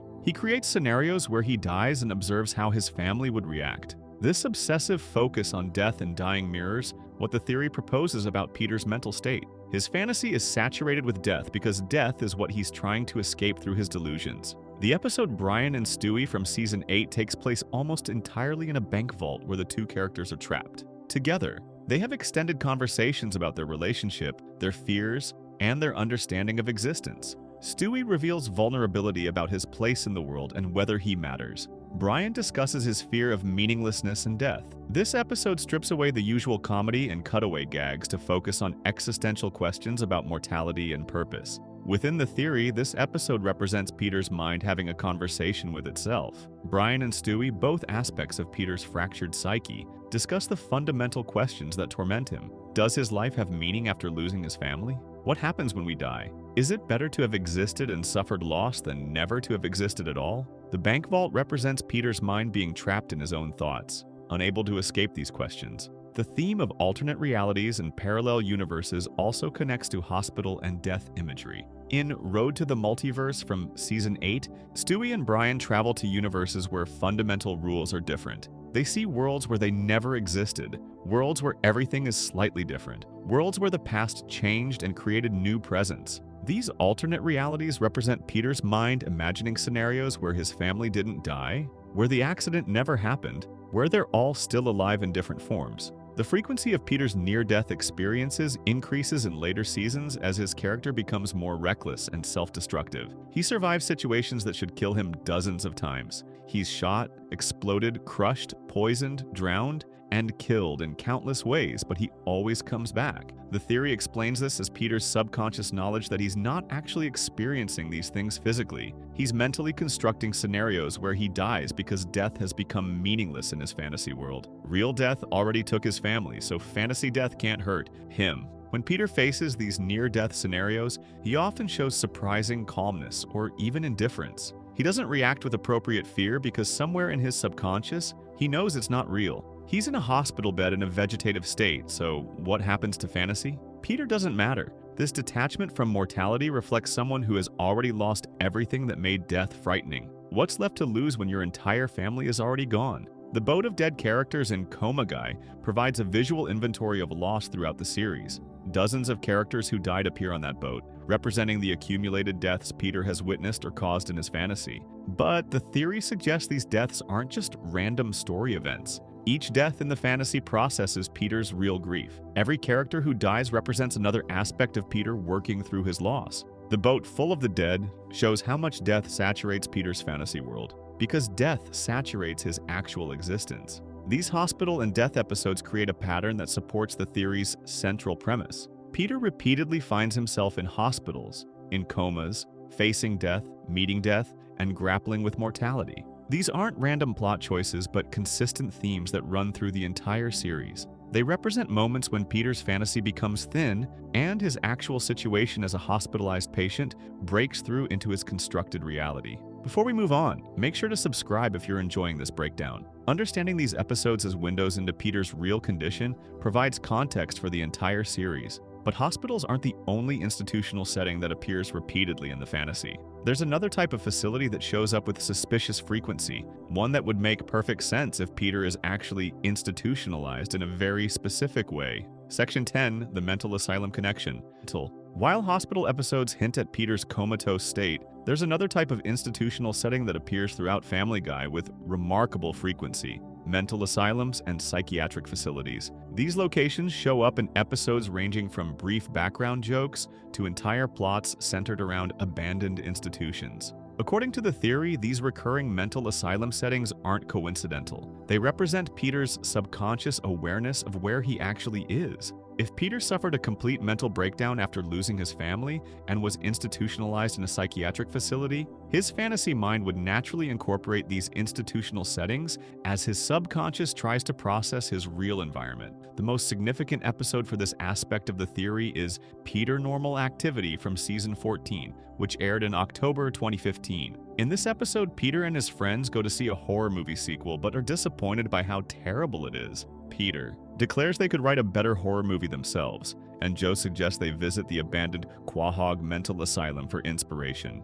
The group travels to this abandoned psychiatric facility specifically to get ideas for horror stories, and they spend significant time inside the asylum brainstorming scary scenarios. The episode's setting is crucial. This isn't a brief cutaway gag or a passing mention. The characters deliberately choose to go to a mental asylum and remain there for an extended sequence. They explore the abandoned facility, discuss its atmosphere, and use the institutional environment as inspiration for their creative work. Within the theory's framework, this episode represents Peter's subconscious directly acknowledging his actual location. He's in a mental institution, so his fantasy creates a scenario where he visits a mental institution, allowing his conscious mind to process his environment without fully recognizing the truth. During their time in the asylum, the group tells various horror stories to each other. Peter suggests a story about a monster cat. Cleveland proposes a zombie scenario. They bounce ideas off each other while surrounded by the asylum's institutional architecture. But then something significant happens.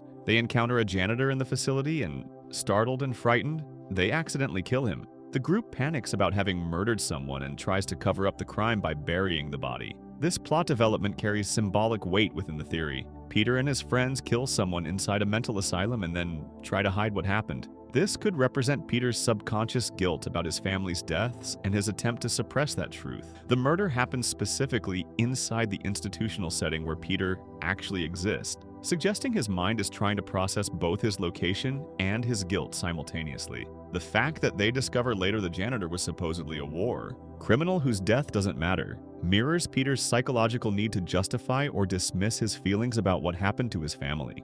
The asylum in Peter Normal Activity is described as abandoned and decaying, not currently operational. This detail is significant because it allows Peter's fantasy to acknowledge the institutional setting without acknowledging that he's currently a patient in such a facility. By making the asylum abandoned, his fantasy can visit the location without confronting the reality that he's institutionalized there. It's a psychological compromise that lets him process his environment while maintaining his delusion. The Brookfield Insane Asylum appears in several other episodes throughout the series, establishing it as a recurring location in Quahog. Mental institutions are mentioned in dialogue, appear in background shots, and serve as settings for various plot points. The frequency of these references exceeds what would be typical for a sitcom. Most family comedies rarely if ever mention psychiatric facilities. Family Guy returns to this setting and theme repeatedly across multiple seasons. In earlier seasons, mental institutions appear more briefly but still notably. Characters threaten to have other characters committed to psychiatric facilities as jokes. References are made to insanity, mental breakdowns, and psychological treatment. These early mentions establish that mental health institutions exist in the Family Guy universe and are part of the show's vocabulary. As the series progressed into later seasons, these references became more frequent and more central to actual plots, rather than just background jokes. The theory proposes that these asylum appearances increase in frequency as Peter's mental condition deteriorates. In early seasons, when his fantasy was more stable, he could avoid directly acknowledging institutional settings. But as his psychological state worsened and his grip on the fantasy weakened, his actual environment began bleeding through more obviously. The asylum setting couldn't be suppressed anymore, so it started appearing in his constructed reality with increasing regularity. The show's treatment of mental illness and psychological breakdown also supports this interpretation. Several episodes deal directly with characters experiencing mental health crises. In Petarded from Season 4, Peter discovers he's intellectually disabled after taking an IQ test. While this episode focuses on intelligence rather than mental illness specifically, it establishes Peter questioning his mental capacity and potentially requiring institutional support. The episode treats Peter's condition seriously for portions of its runtime before reverting to comedy. Characters throughout the series display behaviors that would warrant psychological evaluation or treatment in reality. Peter's impulsiveness, lack of consequences understanding, and violent outbursts suggest serious mental health issues. Stewie's homicidal obsessions and elaborate fantasies indicate disturbed psychology. Brian's depression and alcoholism are explicitly addressed. Meg's acceptance of abuse reflects deep psychological damage. If these characters existed in reality, multiple family members would require psychiatric intervention. The theory suggests that Peter's fantasy incorporates these mental health struggles because he's surrounded by them in his actual institutional environment. He's in a psychiatric facility where patients display various psychological conditions. His fantasy processes this environment by distributing different mental health symptoms among his family members, allowing him to acknowledge mental illness exists while not recognizing it in himself. The abandoned nature of the asylum in Peter Normal Activity could also represent Peter's feeling of abandonment. He's institutionalized, possibly forgotten by the outside world, left in a facility where nobody fully engages with him anymore. Cleveland stopped visiting for a period according to the theory, representing his actual friend taking a break from hospital visits. Making the asylum abandoned in the fantasy reflects Peter's emotional experience of being left alone in an institutional setting. Several episodes feature characters being committed or threatened with commitment to psychiatric facilities. In Viewer Mail from Season 10, various scenarios involve psychological breaks from reality. In Family Guy Viewer Mail 2 from Season 3, alternate reality scenarios question the nature of what's real. These episodes play with the concept of reality being constructed or questionable, themes that align closely with the theory's premise that everything we're watching is Peter's mental construction. The show occasionally depicts Peter having psychological evaluations or therapy sessions. In Petarded from Season 4, Peter undergoes testing that reveals cognitive impairment. In Send In Stewie Please from Season 16, Stewie has an extended therapy session where he discusses his life, his family, and his place in the world. These therapy scenarios represent Peter's subconscious acknowledging he's in an environment where psychological evaluation occurs, even if he doesn't consciously recognize himself as the patient being evaluated. Mental asylum imagery in horror and thriller contexts appears throughout the series. The show references classic asylum horror tropes, uses institutional settings for scary stories, and incorporates psychological thriller elements into various plots. This fixation on mental institutions as frightening places reflects someone who is actually in such a facility and finds it terrifying. Peter's subconscious fear of where he really is manifests as his fantasy repeatedly returning to asylum settings portrayed as scary or disturbing. The fact that Peter and his friends specifically go to the asylum to create fiction is symbolically significant. They visit a mental institution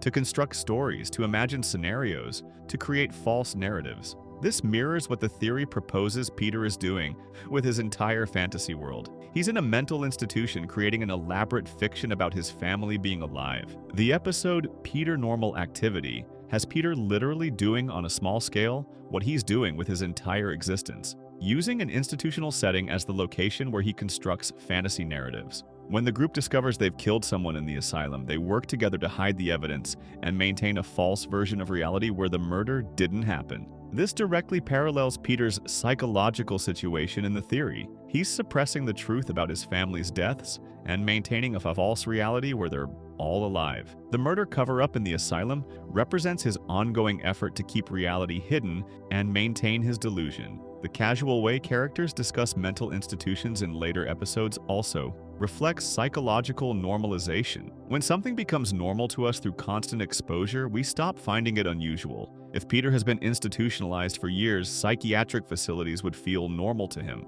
His fantasy reflects this normalization by having characters casually reference asylums, visit them without much concern, and treat them as ordinary locations rather than extraordinary settings. The timing of Peter Normal Activity in Season 14, well into the show's later period, aligns with the theory's timeline of Peter's deteriorating condition. By Season 14, his psychological state had worsened significantly according to the theory, making it harder to suppress awareness of his actual institutional environment. The asylum setting breaks through into a full episode plot rather than remaining a brief reference or background element. Other episodes feature institutional settings that share characteristics with psychiatric facilities, even if not explicitly labeled. As such, hospitals, prisons, government facilities, and other institutional environments appear frequently. These locations share architectural and atmospheric similarities with mental institutions: long corridors, locked doors, institutional authority, lack of personal freedom. Peter's fantasy may be processing his actual asylum environment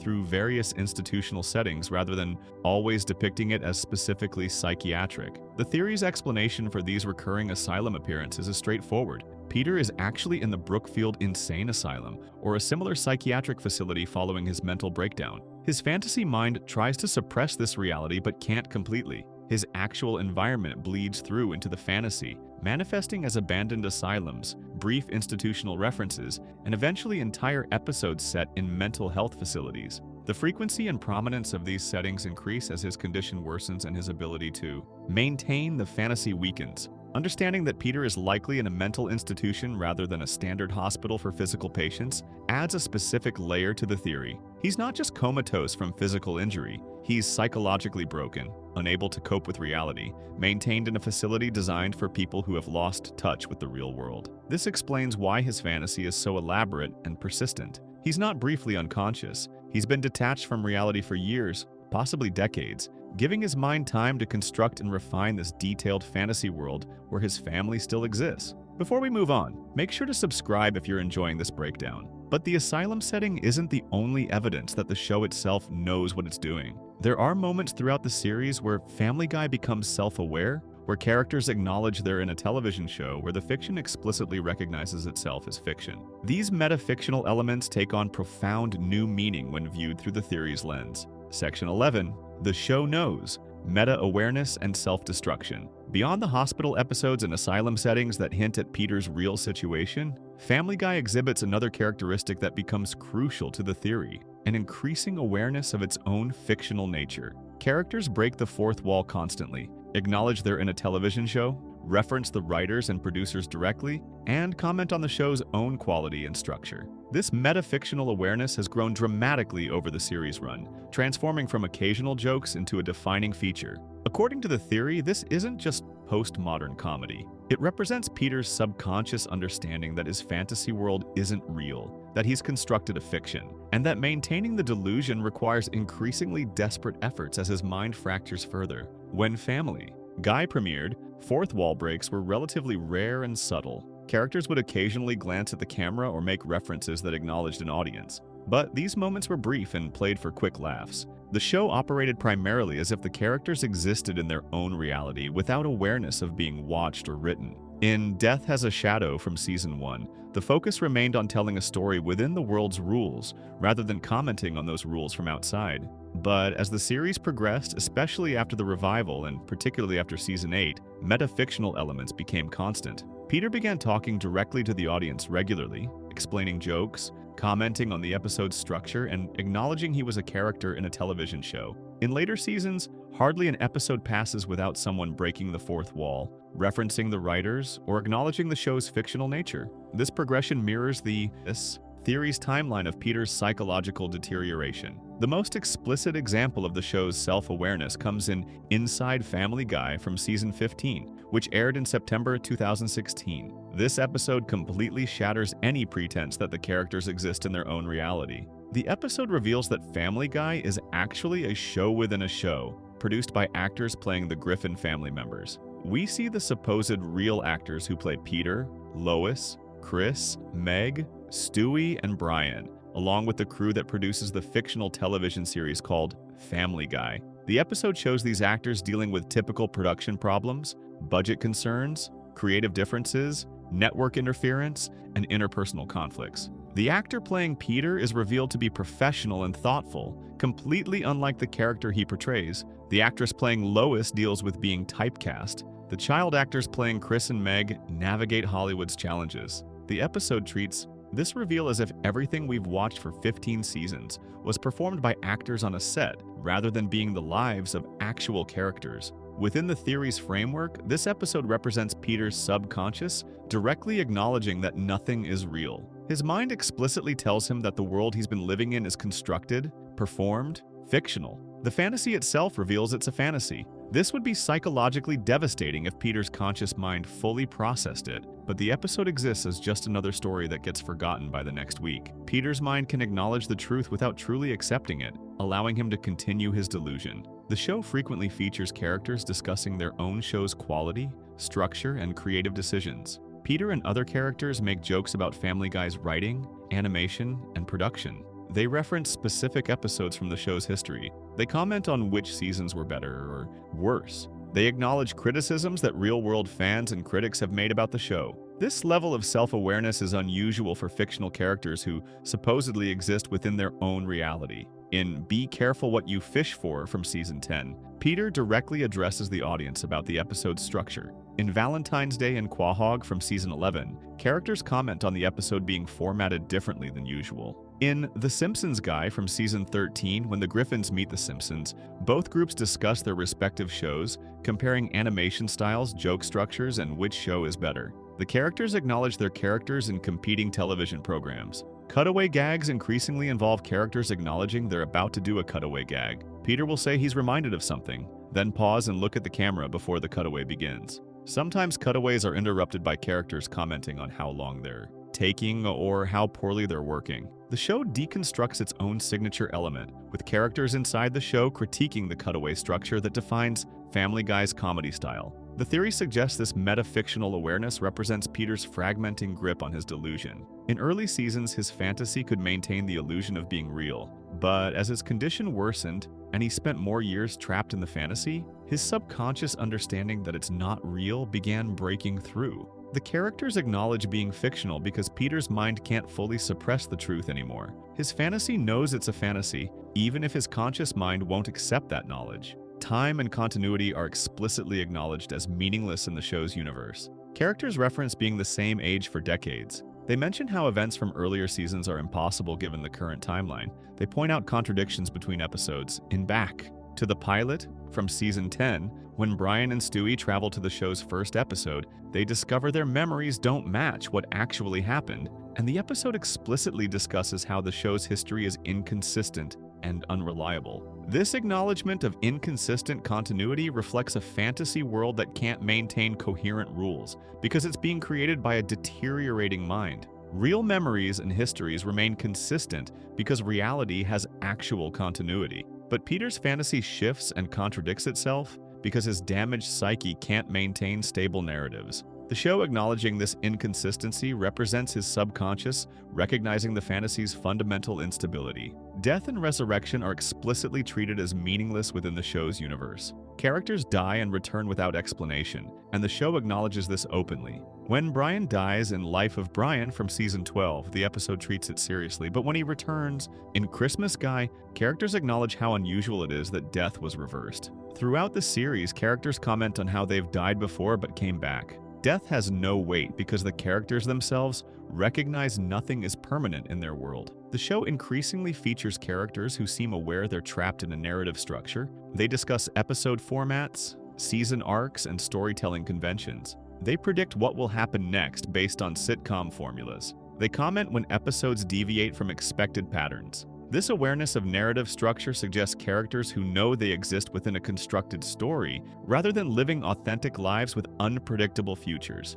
References to Seth MacFarlane, the show's creator, appear throughout later seasons. Characters mention MacFarlane by name, discuss his other shows, and acknowledge he's the person who created Family Guy. They essentially recognize their god, the mind that invented them. Within the theory, MacFarlane represents reality, the world outside Peter's fantasy. References to him represent Peter's subconscious awareness of something beyond his constructed world, some creative force that exists outside his delusion. The show's willingness to insult itself grows dramatically in later seasons. Characters call episodes bad, joke about declining quality, and reference criticisms of Family Guy. Peter makes jokes about how the show relies too heavily on cutaway gags. Characters comment that certain episodes are just filler or that the writers are lazy. This self-deprecation reflects a fantasy that's losing confidence in itself, that can't maintain the pretense of quality or meaning. Episodes increasingly break their own format and experiment with structure in ways that acknowledge the show's artificial nature.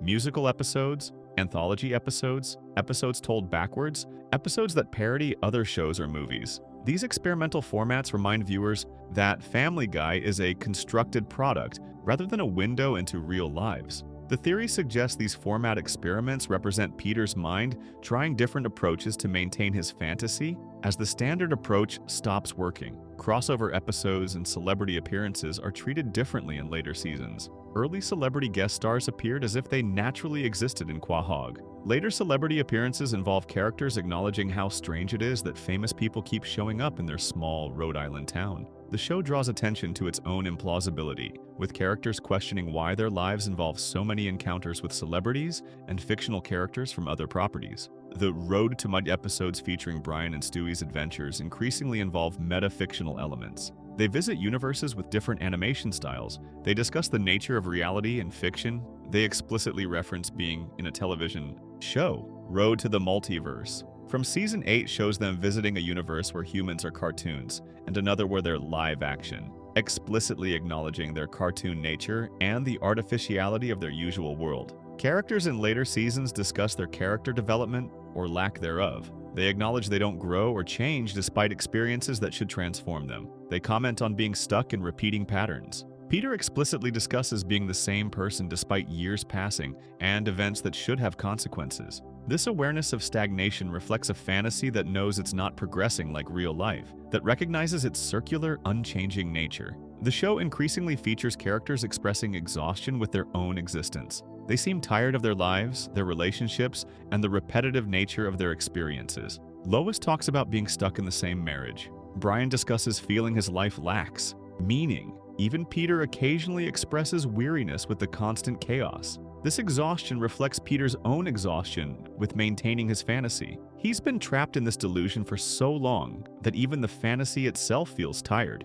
Direct addresses to the audience multiply in later seasons. Characters look at the camera and speak to viewers, explaining what's happening, commenting on events, or sharing thoughts that other characters can't hear. This creates a distinction between what characters know within the show and what they share with the audience, suggesting awareness of being observed and existing for entertainment purposes rather than living authentic private lives. The theory proposes that all this metafictional awareness represents Peter's mind fighting itself. His conscious mind wants to maintain the delusion that his family is alive and his world is real. But his subconscious knows the truth. The increasing fourth wall breaks, self-referential jokes, and acknowledgement of fictional nature represent his subconscious truth breaking through into the conscious fantasy. The show knows it's not real because Peter knows his fantasy isn't real, even if he can't fully accept that knowledge. This creates a tragic irony where Peter has constructed an elaborate world to escape reality, but that world itself keeps reminding him it's constructed. He can't maintain a complete delusion because his damaged mind won't allow it. The fantasy constantly undermines itself, acknowledges its own falseness, and draws attention to its artificiality. Peter is trapped in a delusion that knows it's a delusion, which is perhaps the most unstable psychological state possible. Understanding that the show's metafictional awareness represents Peter's fragmenting grip on his fantasy completes the picture of his deteriorating mental state. But examining all this evidence together requires stepping back and asking the fundamental question: does this theory actually hold up when we look at the complete picture of Family Guy's transformation over more than 2 decades? Section 12. Does the theory hold up? We've analyzed character transformations, impossible situations, recurring hospital settings, mental asylum appearances, and the show's increasing self-awareness. Now we need to address the fundamental question. When we look at all this evidence together, does the theory actually hold up? Or have we been reading meaning into a show that simply changed over time due to normal creative evolution? Let's start by acknowledging what the theory gets right. Family Guy did undergo a dramatic transformation that fans have documented extensively. Peter Griffin genuinely changed from a flawed but loving father in early seasons to someone who actively abuses his family in later seasons. This isn't subjective interpretation. Fans can point to specific episodes from Season 1 where Peter says he would take a bullet for Meg, then contrast those with episodes from Season 10 onward where he shoots her, abandons her, and openly states he wishes she didn't exist. This transformation is real and documentable. Meg's treatment also genuinely escalated from typical teenage awkwardness to systematic abuse that the show itself acknowledges in Seahorse Seashell Party from Season 10. That episode has Meg explicitly confront her family about their cruelty, listing specific examples of abuse, and the show frames this seriously rather than as pure comedy. The episode ends with Meg returning to her scapegoat role, but not before the show admitted what was happening to her character. This wasn't fan projection. The show itself recognized how disturbing Meg's treatment had become. The timeline the theory proposes also aligns with real changes in the show.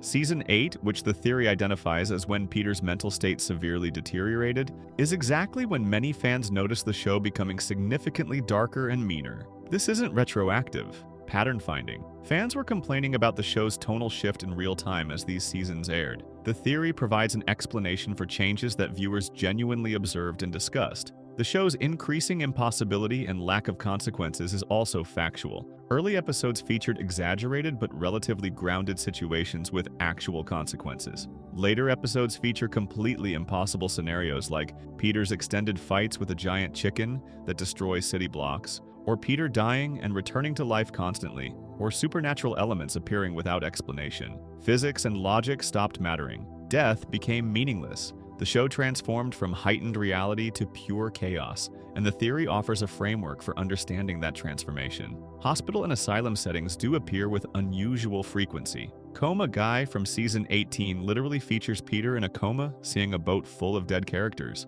Forget Me Not from Season 10 has Peter waking in a hospital with amnesia in an empty world. Peter Normal Activity from Season 14 sends Peter and friends to an abandoned mental asylum where they spend significant time. These aren't minor background details, they're full episode plots centered on institutional settings that mirror the theory's premise. The metafictional elements have genuinely increased over time. Characters break the fourth wall constantly in later seasons, acknowledge being in a television show, reference the writers and production, and discuss the show's own quality and structure. Inside Family Guy from Season 15 explicitly reveals the entire show is performed by actors on a set. The show's self-awareness has grown from occasional jokes to a defining characteristic, and the theory provides an interpretation for why this happened. However, we must also acknowledge what argues against the theory. The most obvious point is that Seth MacFarlane and the Family Guy writers have never suggested this. Interpretation is correct. The show's creators have never hinted that Peter is institutionalized or that the series takes place in his mind. In interviews, McFarlane discusses the show's evolution in terms of creative choices,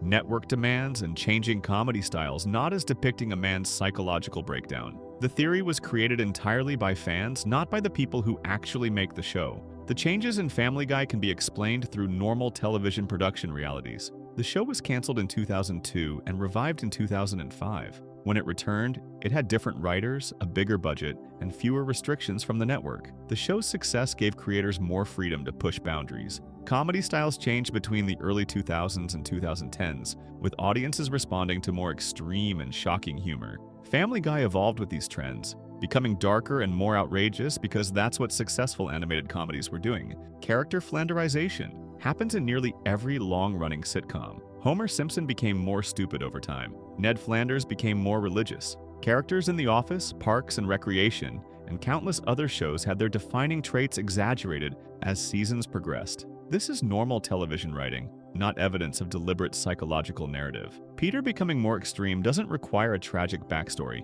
It just requires writers amplifying what made the character work for comedy purposes. The show's inconsistencies and contradictions are more likely explained by different writers across hundreds of episodes over 2 decades, simply not maintaining perfect continuity. Television shows, especially comedies, rarely maintain strict canon. Events get forgotten. Characters' histories change. Details contradict each other. This happens because writing staffs change, memories fade, and maintaining perfect consistency across 400 episodes is nearly impossible, not because we're watching a deteriorating fantasy. The metafictional elements can be understood as postmodern comedy that many shows employ. The Simpsons breaks the fourth wall. Community built entire episodes around being self-aware. Rick and Morty constantly acknowledges its fictional nature. This is a common comedy technique in the 21st century, not unique evidence of Family Guy depicting someone's mental breakdown. Shows acknowledge being shows because audiences find that funny and clever, not because they're secretly about psychosis.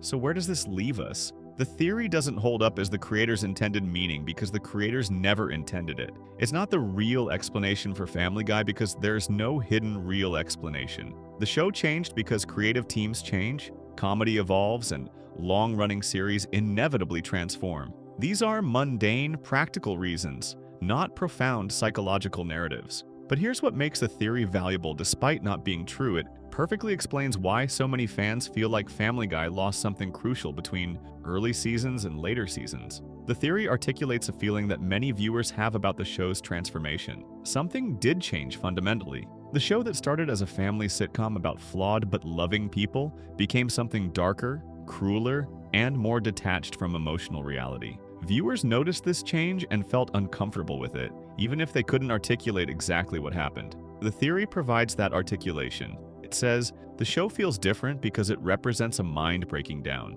The increasing cruelty makes sense if we're watching someone's mental state deteriorate. The lack of consequences makes sense if nothing is real. The metafictional awareness makes sense if the fantasy knows it's a fantasy. The theory transforms viewer discomfort from vague unease into coherent narrative, giving shape to the feeling that something went wrong. This is why fan theories resonate even when they're not intended by creators. They provide frameworks for processing our experiences with media. The Peter is insane theory isn't true, but it's useful. It helps fans understand their own responses to the show. It validates the feeling that Family Guy fundamentally changed. It offers meaning where there might only be creative randomness and commercial decisions. The theory also reveals something important about how we engage with long-running media. When shows run for decades, we develop complex relationships with them. We remember who the characters used to be. We notice when they change. We feel betrayed when shows transform into something different from what we originally loved. The Peter is insane theory represents fans trying to make sense of that betrayal, to find meaning in changes that might simply result from networks wanting ratings and writers getting bored.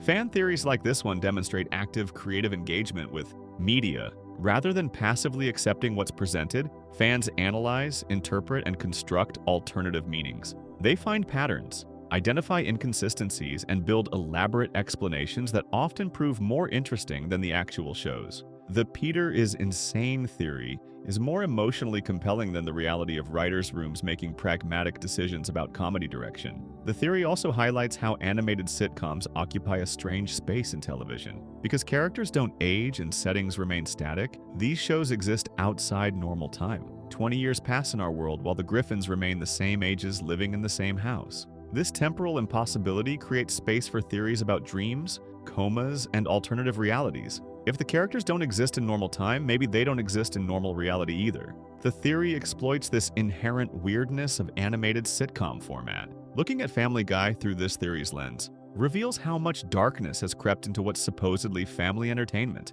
Whether or not Peter is literally insane, the show depicts systematic abuse, violence without consequences, and characters who seem trapped in repetitive, meaningless existence. The theory forces us to ask, why are we watching this? What do we get from this kind of comedy? The theory suggests we might be watching tragedy disguised as comedy, a broken man's delusions presented as entertainment. This raises questions about comedy itself and what we find funny. Early Family Guy was funny because we recognized ourselves and our families in the exaggerated characters. Later Family Guy is funny because it's shocking, transgressive, and detached from any emotional reality. The theory explains this shift as psychological deterioration, but it also describes how comedy culture changed. We went from laughing at relatable family dysfunction to laughing at increasingly extreme impossibilities. What does that say about us as audiences? The theory ultimately succeeds not as factual explanation, but as critical lens. It provides a way to analyze how and why Family Guy changed. It offers vocabulary for discussing the show's evolution from grounded sitcom to chaotic cartoon. It validates viewer discomfort with that evolution while also making it intellectually interesting. Whether Peter is literally insane or not, looking at the show through that framework reveals truths about its transformation. So does the theory hold up as literal truth about what Family Guy's creators intended? No. As elaborate fan interpretation reading, meaning into unintentional patterns? Absolutely. As framework for understanding why the show feels so different now than in 1999? Completely. The theory doesn't explain what Family Guy is, but it explains how Family Guy changed and why that change disturbed so many viewers.